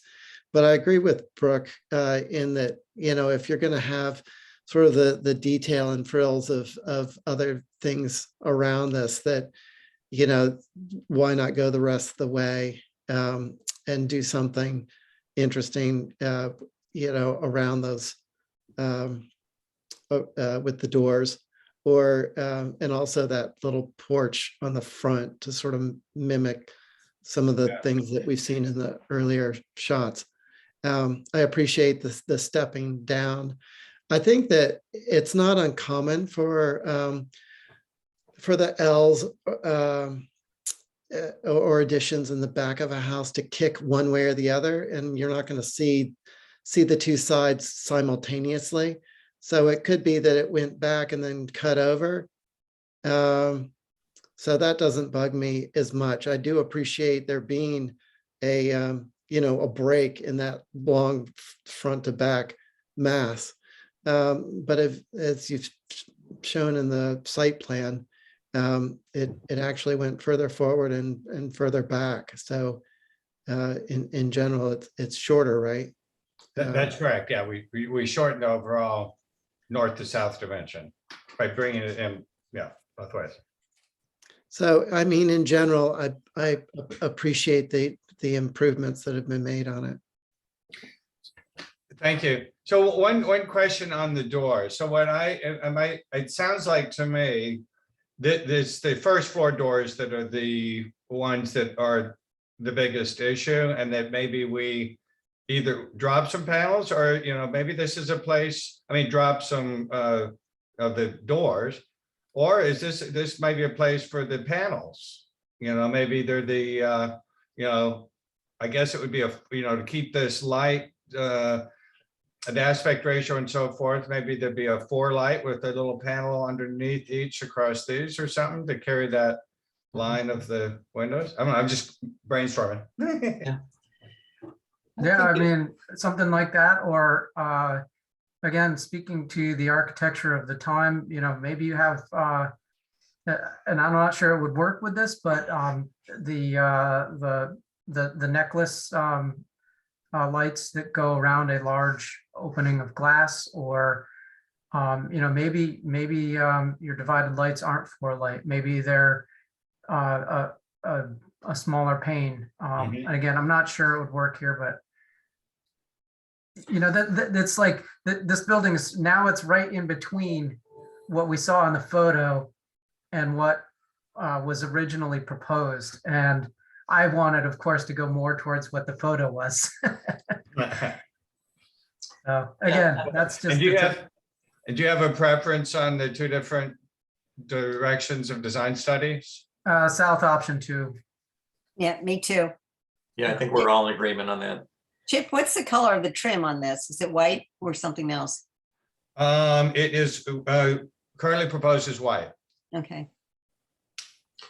which So is I think by far in the general, largest thing. Yeah, I'm in sorry, go general, ahead. Chip, I would suggest that I think the comment you're hearing about those 2 doors you were looking at is that they look sort of like ordinary French doors. And I think that this building could get something a little more creative. Look to past examples of creative glazing and windows and doors. And I think that would be pretty appealing. And I'm not sure how it works in the program, but you know, pulling them apart rather than being 4 panels next to each other, more of reading is more like the second floor doors that look more long and narrow, you know, rather than the width being accentuated by 4 being in a row. Mhm. How about, just to throw out an idea, is having one set of French doors and then louvered shutters on either side. Narrow. Shutters are nice. So would Traditional. if we did that, would we try to introduce shutters in other places, or just kind of make this a special happening? Yeah, I'm talking the same size as, you know, like the louvered. Oh, shutters it would be, done for- they would close over them in this, Yeah. in this one. Yeah, yeah. I think we'll leave that up to you, Chip, to try to do some experimenting and come up with some ideas. Excellent. I'm looking forward to it. So are we. We want you Right. back. All right, I think we can move on. Chip, thanks. It's Great. we all agree it's a big improvement. Thank you, everyone. Have a beautiful remainder of the day. Thank you. You too. Bye-bye. All right, from there down to back to Lisa 32 Jefferson. Hi, again. Hi, let me see if I can find the right drawing.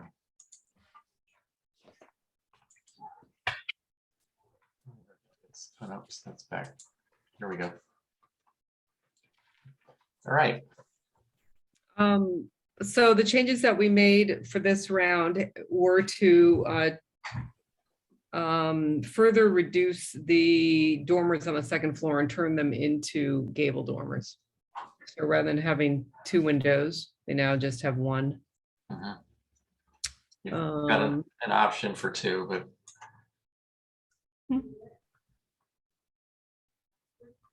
What did you say? Sorry, Well, Mickey. I'm looking ahead, seeing that there's an option for 2 windows, but do I have that right? Oh, yeah, I think Seven. there are options for both. Yes, I'm sorry. I didn't see the second page yet. Yeah. So there's where we were. Sorry, I interrupted you. No, that's okay. And then there was a slight revision to the front door to make the side lights match the glass, to make the side lights narrower. Mhm. Just revisions to the chimney to add some detail. And then there were gable, and then on the north elevation was to change that window to a double. Mhm. So it's really centering around the dormers and the chimneys and that one gable end. Yep. Okay. Comments, guys? I definitely like the gable dormers better than the sheds. They read a little tall from the side elevations, but from the front, it seems to work. I mean, if they were a little narrower, that would make me happier. Mhm. But again, I think it's an improvement. It doesn't feel like it obliterates the roof plane quite as much as the sheds. And as far as the chimneys go, nice to see the changes. And a front door, no concerns. So those are really my comments at this time. Mhm. Thanks, Brooke. Lucy? I on the north elevation, I prefer the single window on the 3rd floor. But looking at the floor plan, I understand why you want a double. Mhm. Mhm. Actually have a couple renderings that might be helpful if I can pull them up, actually. Sure. Hang on, let me find them.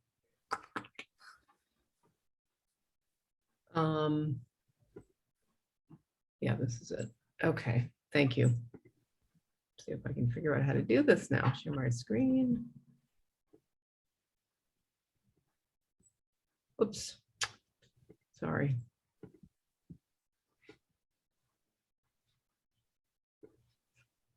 Let's see, submissions, main house, old business. Okay, here we go. This is a rendering from the street view. I mean, the good news is I really don't think you see the side impact of this house from very many directions because it's set so far back on the lot. Yeah. So I thought that that was helpful. Mhm. There was another one with the single. So I think just context, it feels like in context, the dormers are appropriate given the neighborhood. And I think that the changes to the house are attractive. But I just wanted you to show it in context with the view that you would see of the house from down below from Jefferson. Yeah. Yeah, that is helpful. That's an interesting look. I have to say that comparing those Straight two, on or on the side, and without the context, it's hard to really understand the visibility. those renderings kind of reinforce to me the notion that the single window looks preferable to the doubles. That seems like a lot of glass there. Okay. But it does, I think it looks a lot better to have almost no wall on either side of the window. So if I were to to take a choice here, I would get these proportions that are on the screen now, but with a single window. So, the window casing almost getting clipped by the rake, but it being one window wide, because this makes it look like a horizontal window rather than vertical, two next to each other. Well, then there might be somewhere in between. I mean, to Lucy's point, I mean, obviously this is the third floor, is the master bedroom, and reducing the dormer width dramatically really wreaks havoc on the plan. The floor plan or just the light and view? The floor plan. Yeah. I mean, as it is, the master bedroom from 6 feet to 6 feet is 9 feet wide. Crow's nest. So, having a little bit more width in that dormer is certainly helpful. Whether it's Yeah, single. I think if you could possibly just narrow those, I still say, personally, I think the single window looks better. And if you could just slim it in 6 inches or 4 to 6 inches, it would make some difference. I think that'd be helpful. Okay. I get that you Otherwise, I get appreciate all the height. other changes. Anybody else? I agree with what's been said.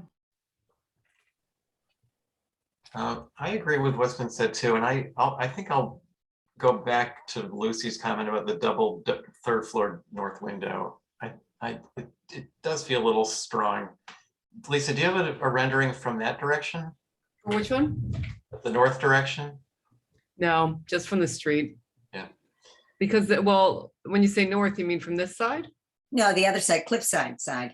Yeah. Oh, no, I don't think you can really see much to this house from I think we might have, hold on, let me just see if I have any, trying to think of where I would have put those photos. I might have had some pictures from up above before, but my understanding from Ray, when the high poles are up, is that it was really not visible from Lincoln Circle. There's enough. You're talking about, did you say the Cliffside Beach Club? Sorry. Yeah. from Yeah, I'm that thinking side. of facing the water, that view. Yeah. So, No, I don't have that view. all right. All right, so, Jason, did you have a comment? Oh, I agreed with what had been said. I'm not a Okay, fan. sorry. That's right. I think it's I think it's definitely come a long way. I think my comments being the single one on the north is preferable, and the slightly narrower gable dormers. I think that would, everything else looks really good. Thank you. Yeah, Thank done. you. All right. Rest of your day. Thank you. Yep. Thanks. We got one more here. 21 Pleasant, which is probably Tori again. All right. This is it. So Tori, are you still involved in this one? Yes, Okay. yes, I'm here, sorry. What, are there any changes, or are we just getting more information here? Okay, so there are a few changes, I think, since the last time you saw it. I don't think you've seen it since the end of February. We did take the shutters off, which I think is probably the biggest change. The rest of it is the same 6/1 windows proposed, the addition of the few new windows proposed. The HGC's requests were revolved for weeks and weeks and weeks around the topography plan and the grade changes proposed versus existing. So we've provided those now as well. With the north elevation, I thought I had scanned a different set, but perhaps this is where we landed. No shutters, right? Okay, so, but you don't have the plan. Do you not work off the same O drive, Mickey? Do you have a different O drive that you work off of? I'm pulling the plans right off of the HGC's website, that there's the latest ones that Esmeralda puts up. Yeah. Okay, so there was a new scanned set that has the elevations and the topography plan. Does that, I think, was that the topography plan, the first one we looked at? Well, so the first one showed just the site plan, and it's got some topo Oh, with the lines. topography, yeah, with the topography, so you can see. Okay, So these are the existing lines, I assume? yep, those are existing topography, you got it. And the proposed is just to even level this whole area off. Yes, and I can screen share an north elevation that shows the changes in grade if you like, if you're concerned about that. But really, we're coming back in with a landscape plan that's gonna revolve around working with the neighbor on a combined program since the lot was subdivided. and coming up with driveway plans that really are approved on a separate application. So this application really revolves around the window changes, the deck slightly being enlarged, and we've relocated the steps to go behind the west elevation, as you guys, I think, believe originally suggested. If you'd like me to screen share the elevations of that north side, I'm happy to do that. Well, if you can, if you have some new information for us, I'd like to see it. Yeah, the Yeah, so drawings that, I'm sorry. Go ahead.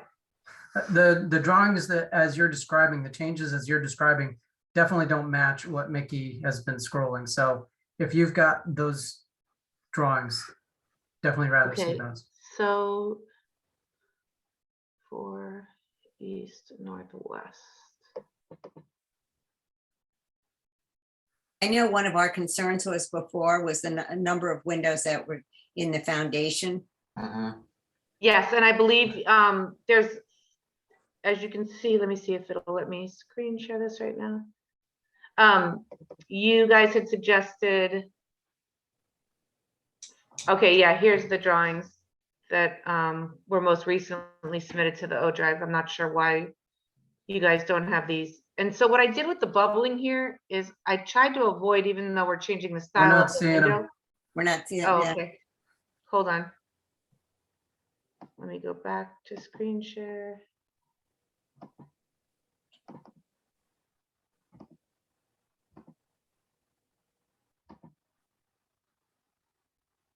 Diane, your daffodils look great. Okay, can you see that? Yep. Oh, yeah, we Yeah. can. Okay, so I bubbled a little differently here to actually bubble what specifically is changing versus those 2, 4, 6 windows that are changing in style, but not in size or location on the north elevation. And the same with the west elevation. So we are changing the style of the windows, but not the size or location of the 6/1s that you see on these 2 elevations. The grade is also shown here, existing on the bottom. Yeah. So this is existing that correlates to that topography plan. And then this is proposed. And from what I understand from the engineer and the designer architect is that this is basically a 45-degree angle, and we will be feathering this out to reflect. Let me go up for a minute on the west. Reflect what you see here.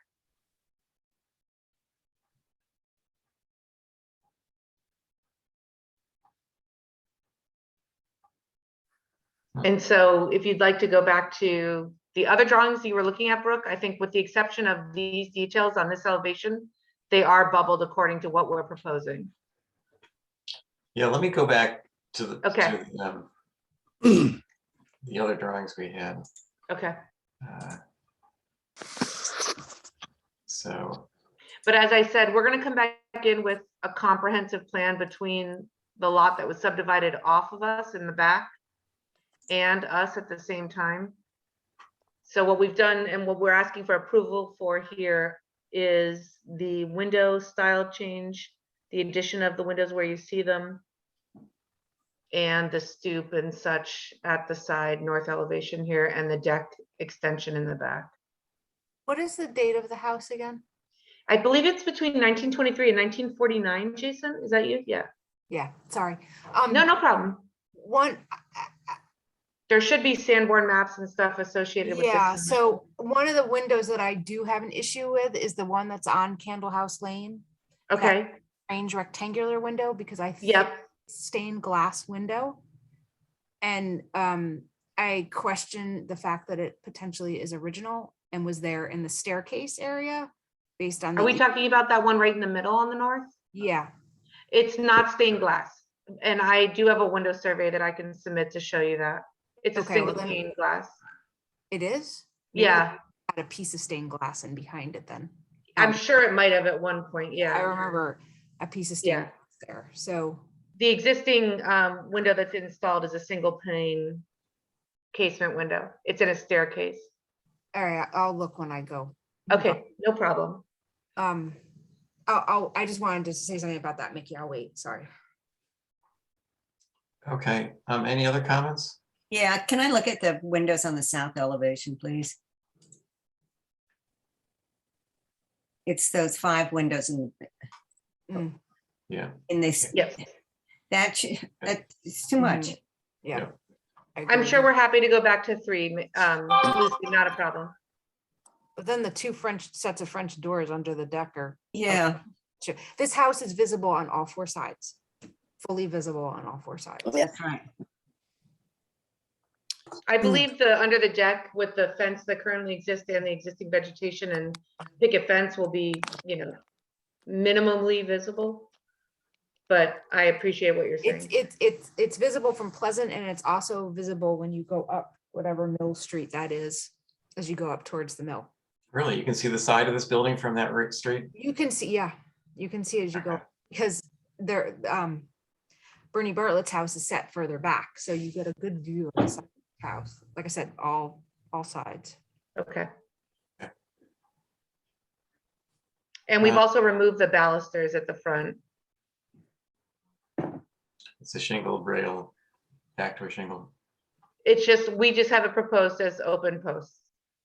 It's an existing shingled wall right now. You really want it to be open? Yeah, why don't you put the shingled wall back in? That's what- Yeah, Really? I think they're looking for more openness. I can certainly go back to the applicant, no problem. You liked the shingled rail. It seemed like it was an original feature of the building. Okay, yeah, it also affords a heck of a lot more privacy. Yep. That's a busy street. A lot of people sitting on their front porch when they get tired. Right. I believe you guys didn't like the change to the balusters, so we removed the balusters, Okay. if I remember correctly. Well, we didn't. I got a feeling we might have said we like the shingled rail too, but we didn't Yeah, like the balusters. I agree. And so this window here, this stairway window, Yep, it's a 8/1. Is there a reason why you decided to use an 8/1 instead of, I mean, I see another one here, which is, yep. I assume it's because of the existing width of the opening. yeah, but you're introducing kind of a foreign window on a wall that it's just never existed. Yeah, I'm sure that the applicant would have no problem going to a 6/1 to match Okay, in both cases. that, I think I'd prefer to see that. They're new windows anyways. Sure thing.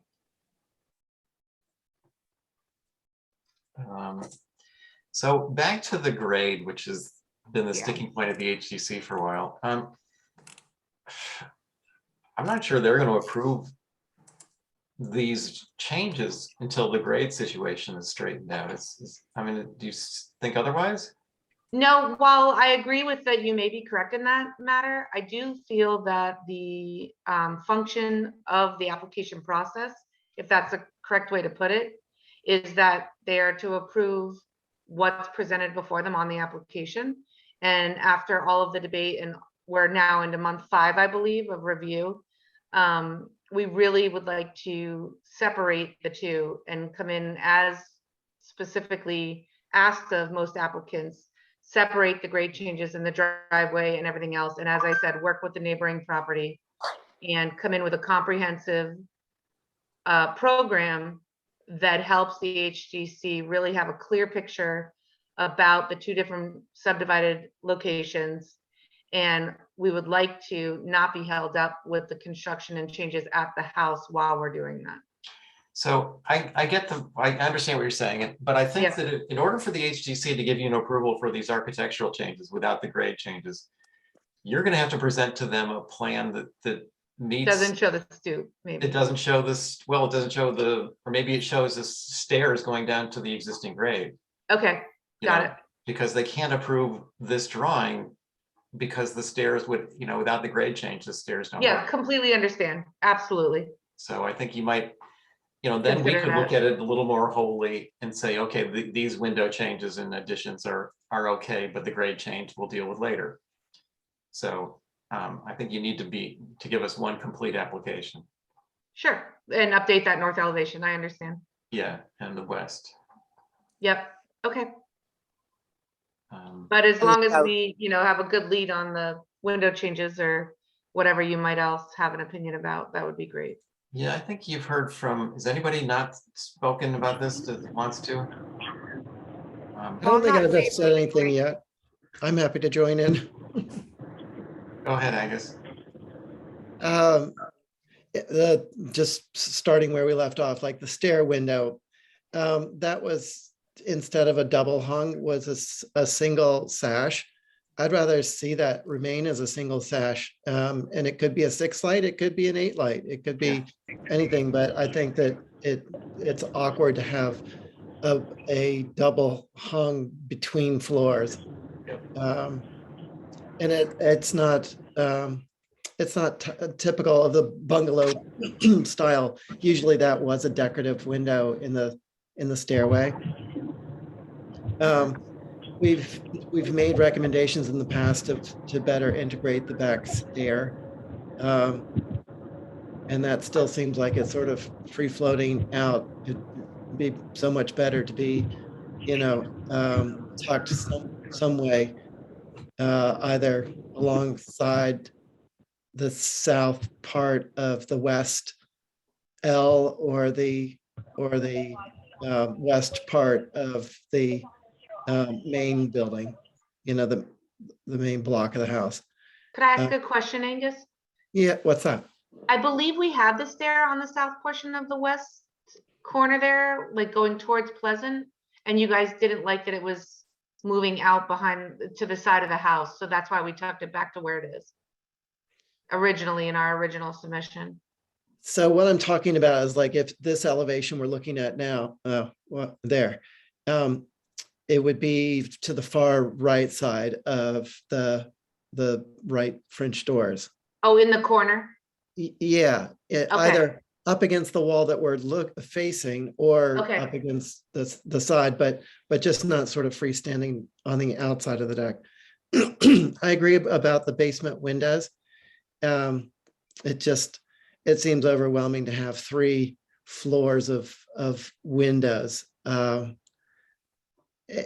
the grade really, it is a issue. I mean, they're major changes afoot being proposed. And it does affect how it sits. I mean, it's less awkward, I think, to have the grade run more parallel with the shingle line, but that's not what this site is, and it's not what this house is.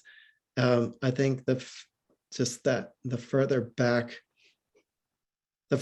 it goes and the lower it gets, it just accentuates that height difference. So I think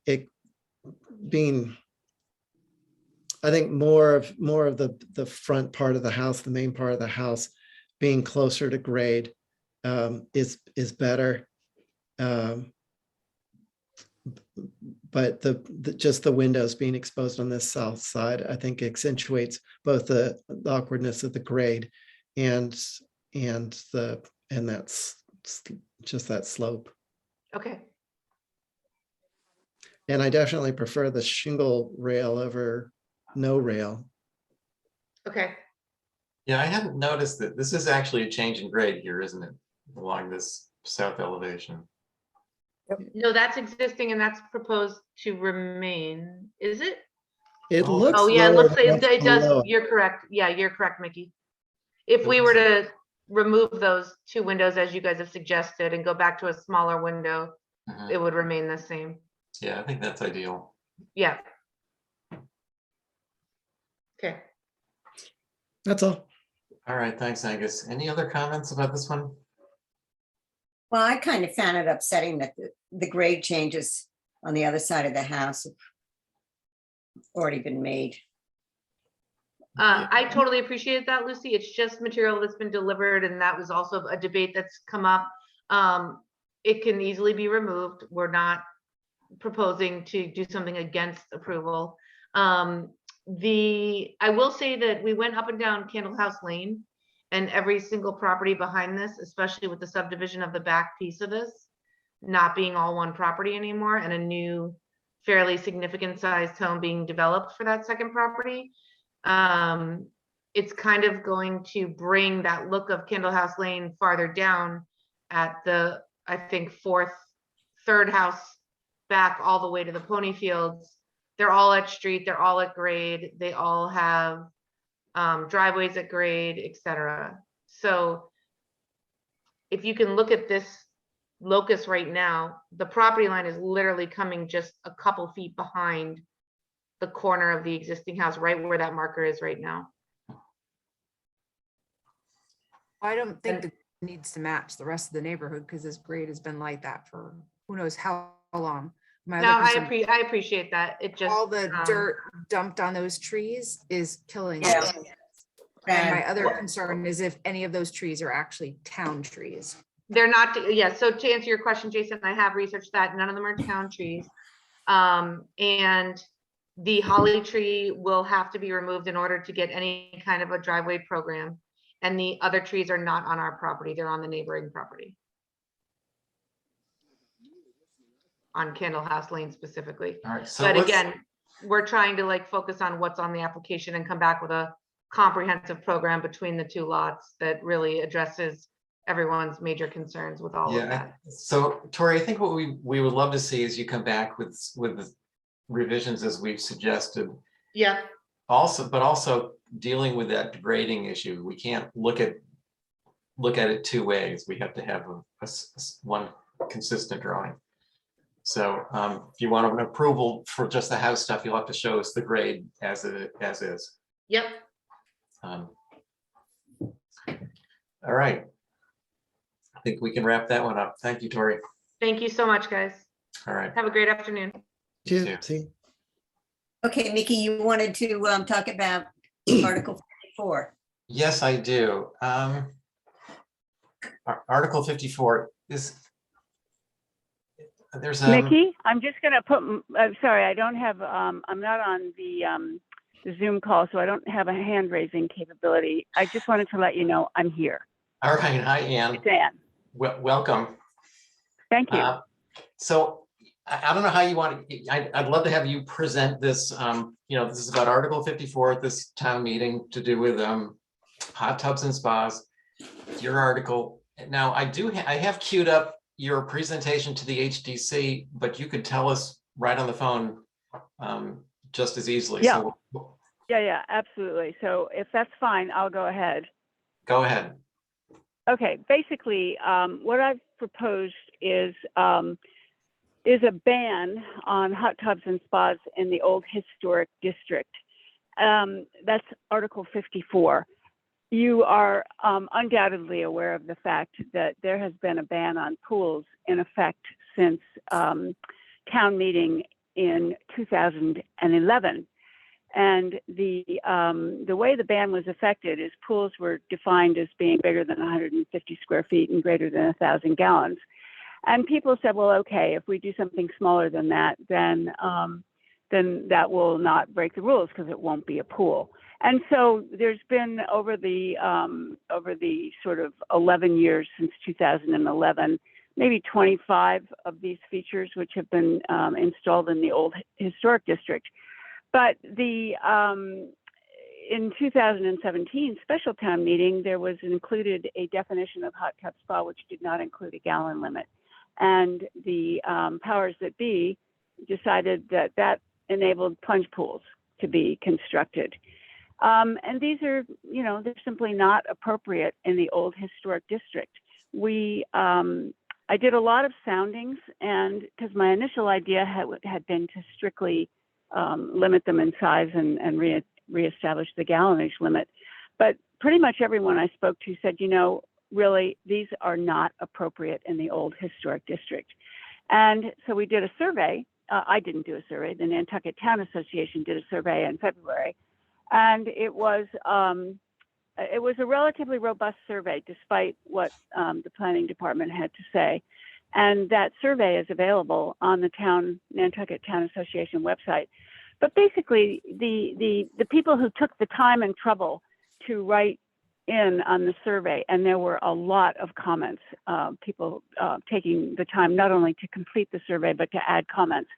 It was very clear that the anecdotal evidence that we had from people saying they really didn't think these kinds of things had any place in the historic district at all, really pushed me to focus exclusively on a ban. The problem with these water features is, as you know, for them to be approved, they have to be completely invisible. And that often entails a lot more vegetation or high fences, what have you. And this is totally antithetical to the way the old historic district is. You know, one of the things in the Nantucket Preservation Trust mission is it talks about architecture, but it also talks about sense of place. The sense of place goes away if you can't walk around and see the houses and see the gardens and all the charm that brings the thousands and thousands of tourists to Nantucket every year. So what I'm proposing, and the people who are supporting me, is a ban. It's Article 54. I don't know when it will come up at town meeting, but what I'm hoping is that people who are charged with the responsibility, and it's a very significant responsibility, to do what's necessary to preserve as much as possible of the historic fabric of our old historic district, will come out in public and say that you support the ban. HDC has already done so. They chose to do it in a way that was more comfortable for them. They created a statement, and the commissioners who were in favor of it signed it. I haven't seen it yet, but I think, you know, there are 5 commissioners and 3 alternates. I think that 5 or 6 of the commissioners have signed it, and 2 have probably not. I have not seen the final copy yet, though, so I can't tell you. That was certainly the indication that I was going to get. I heard Diane on the phone, I think, earlier. She might actually know. And so if Diane does and would like to chime in, that would be great. I have the support of the Nantucket Historical Commission, the support of the Nantucket Town Association. A couple of people have said they didn't feel comfortable being, supporting because of the legal status of their charitable structure. But I'm hoping that you will agree that it's better simply not to have them than to try to fuss around with them and give me some support. And with that, I would be happy to take any questions that you might have. Great. Thanks, Anne. That's pretty And clear. Mickey, can I just remind you, I did send a very brief 1-page paragraph about why we're doing it. And if anyone wants that, if you have the ability to share it, fine. Otherwise, I'm happy to do so. Up to you guys. I think what we're sort of looking for is just a kind of a statement from HSAB saying, on the whole, are we as a group in favor of this article, or are we opposed to it, or are we neutral on it, or some stance on it? So that's how I want to frame the discussion. It's a zoning article. It's not about the HGC. It's not about whether we think one is appropriate on a specific property because of visibility or anything to that nature. It's whether to change zoning to prohibit them essentially completely. And to me, that sort of solves the HGC problem. But Lucy, you had your hand up. You want to say something? Well, first of all, I was going to say, Anne, thank you for doing this. Living in the downtown, I sometimes, well, personally, I find it in a way very frustrating that a lot of the decisions that are being made for downtown are being made by people who don't live and are affected by these changes. I mean, we see a lot of water features come through, and they're not appropriate. You get the lighting in the pool, these mini pools, the whole thing. So I'm in big supporter HSAB making a statement in support of the article. Okay. Thanks, Lucy. Anybody else want to say anything about this? I will say something if you want. Diane, let me talk to the board members and then we'll come back to you. Okay, Brooke? Yeah, I have a question. With respect to, the water features, when you talk about a ban, is this with just like standalone water features, like outside? Like for instance, down on Union Street, there used to be a house with an addition that had a pool inside. Nobody really cared that pool was there. And I honestly didn't even know it existed, until I went there one time, whatever it was, 20 years ago. Brooke, that's a good question. I only became aware that pool existed when the planning board had their discussion about the survey. And look, if someone's got something inside four walls, then it doesn't require screening. It doesn't require fences. It doesn't require, all of the stuff that makes them so objectionable. So no, what we're talking about is, outside features. And I think the rule that exists continues to exempt koi carp ponds. We're talking about basins that people sit in or swim in. Yeah.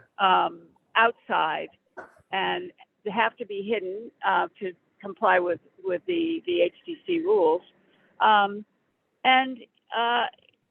It's interesting there. I was actually surprised that there were as few of them as there have been installed in the last 11 years since pools were banned totally. The pace has been accelerating. We all know that there's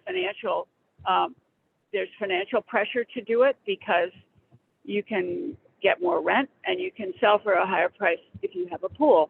But, I think people in the old historic district are, at least the regular people who've been there for a while, maybe not new owners, but they respect their district. They like that it's, you wander down the little lanes and you can pretty much look in everybody's garden.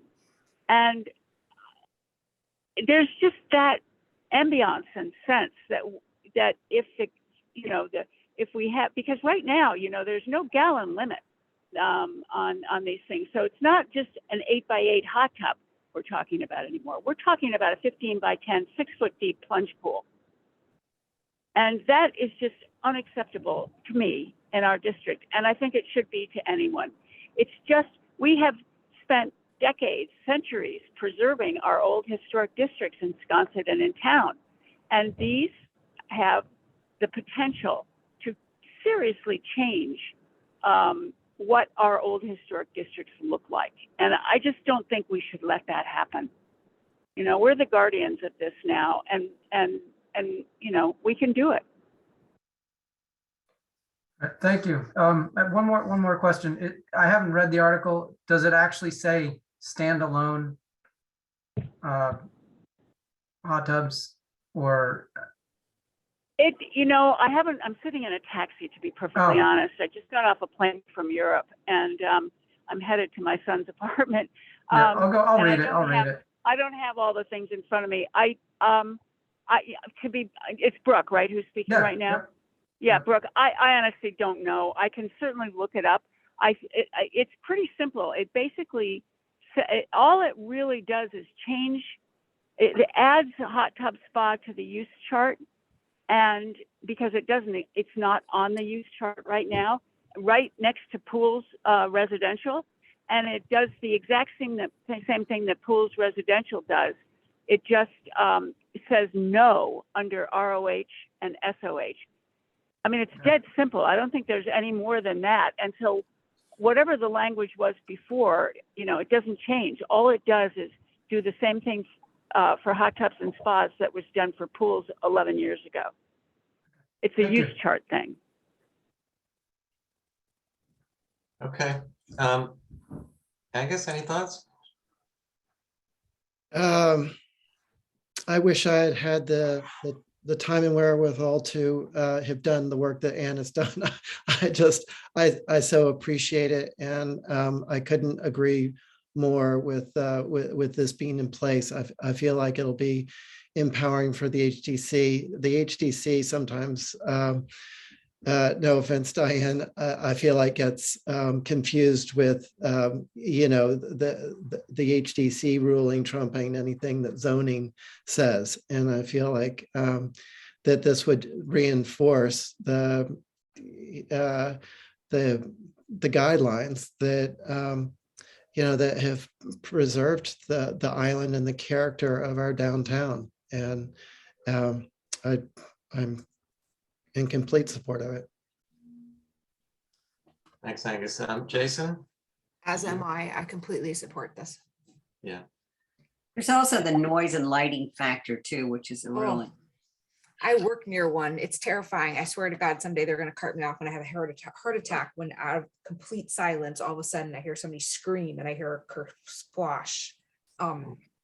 It actually does. It scares me because I'm here typing away and then, but I just. Yeah, I think, personally, I totally agree. I think that the neighborhoods and backyards are so close into the downtown area that, somebody's backyard might as well be, the neighbor's backyard. It's just, everything is very intimate on one side or the other. So I wouldn't want one in my, the neighbor behind me. So I'm totally in favor of it. Diane, did you want to make a comment?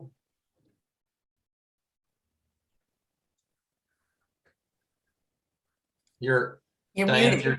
you're muted if you're speaking. There we go. Sorry. My dog barks. I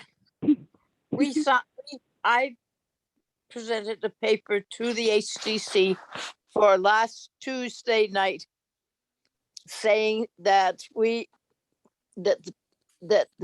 these people on the HDC supported the Warrant 54 Act, and without giving any description or reason, it was just saying we back it, because to get into pick apart all the reasons, we'll have time, I guess, to do that on the floor or whatever. But we have a mission statement, which you all know probably by heart by now.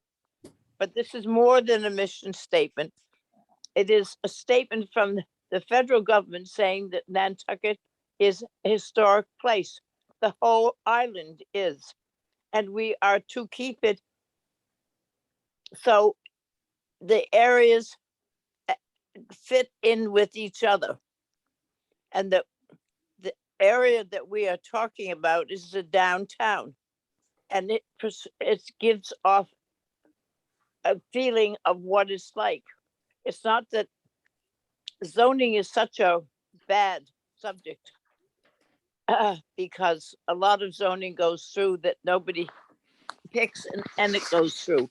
But I think that in order to maintain Nantucket as a historic island, we have to step forward and say these particular things do not appear in what was our old historic district, the old houses. And this is what we're trying to maintain. And this is the best way to do it. You can have 4 pools inside the house. We have no control over that. People wouldn't see it. So it wouldn't bring up the problem. So I don't think there's any question about a pool like Egan's had and the rest of them. This is for what you see on the outside.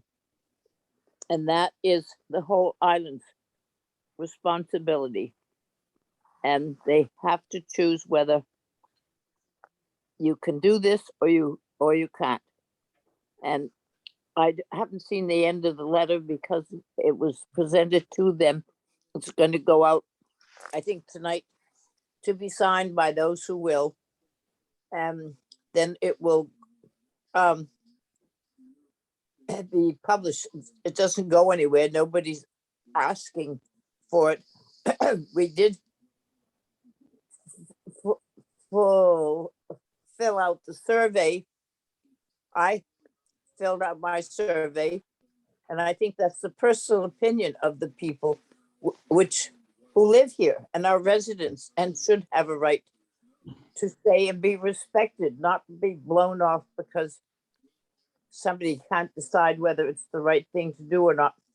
If the residents say, let's try it another way, then they should be respected.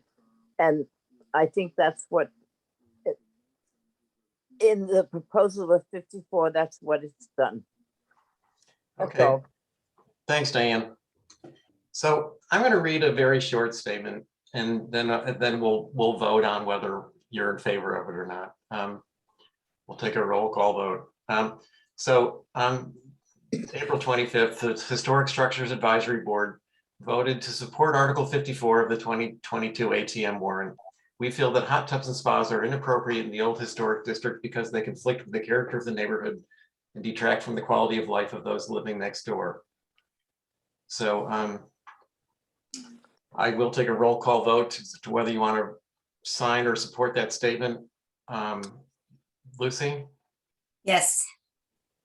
Brooke, Yes. Angus, Yes, it's written. Jason, Yes. and I'm also in favor of it. So, Anne, we all really do appreciate this article. I think it's a good one, and we're very hopeful that it'll get approved. I think it will.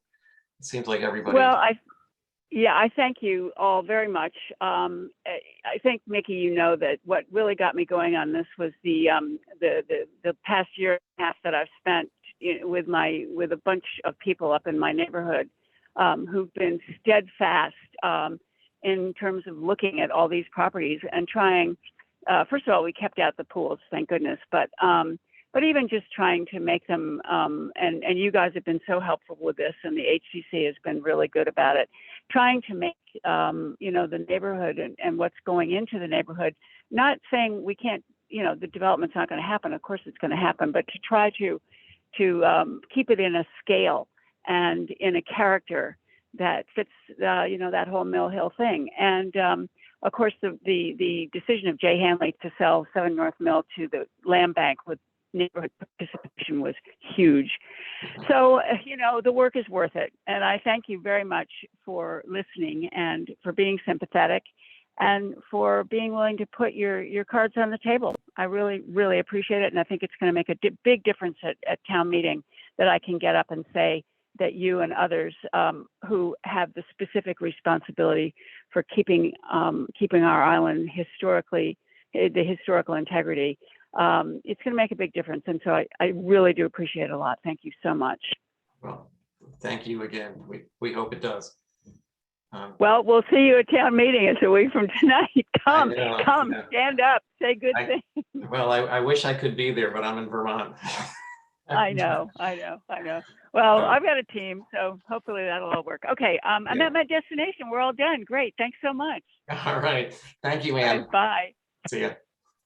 All right. With that, we've been here a while. Let's any other comments? Anything else? We're ready to go. All right.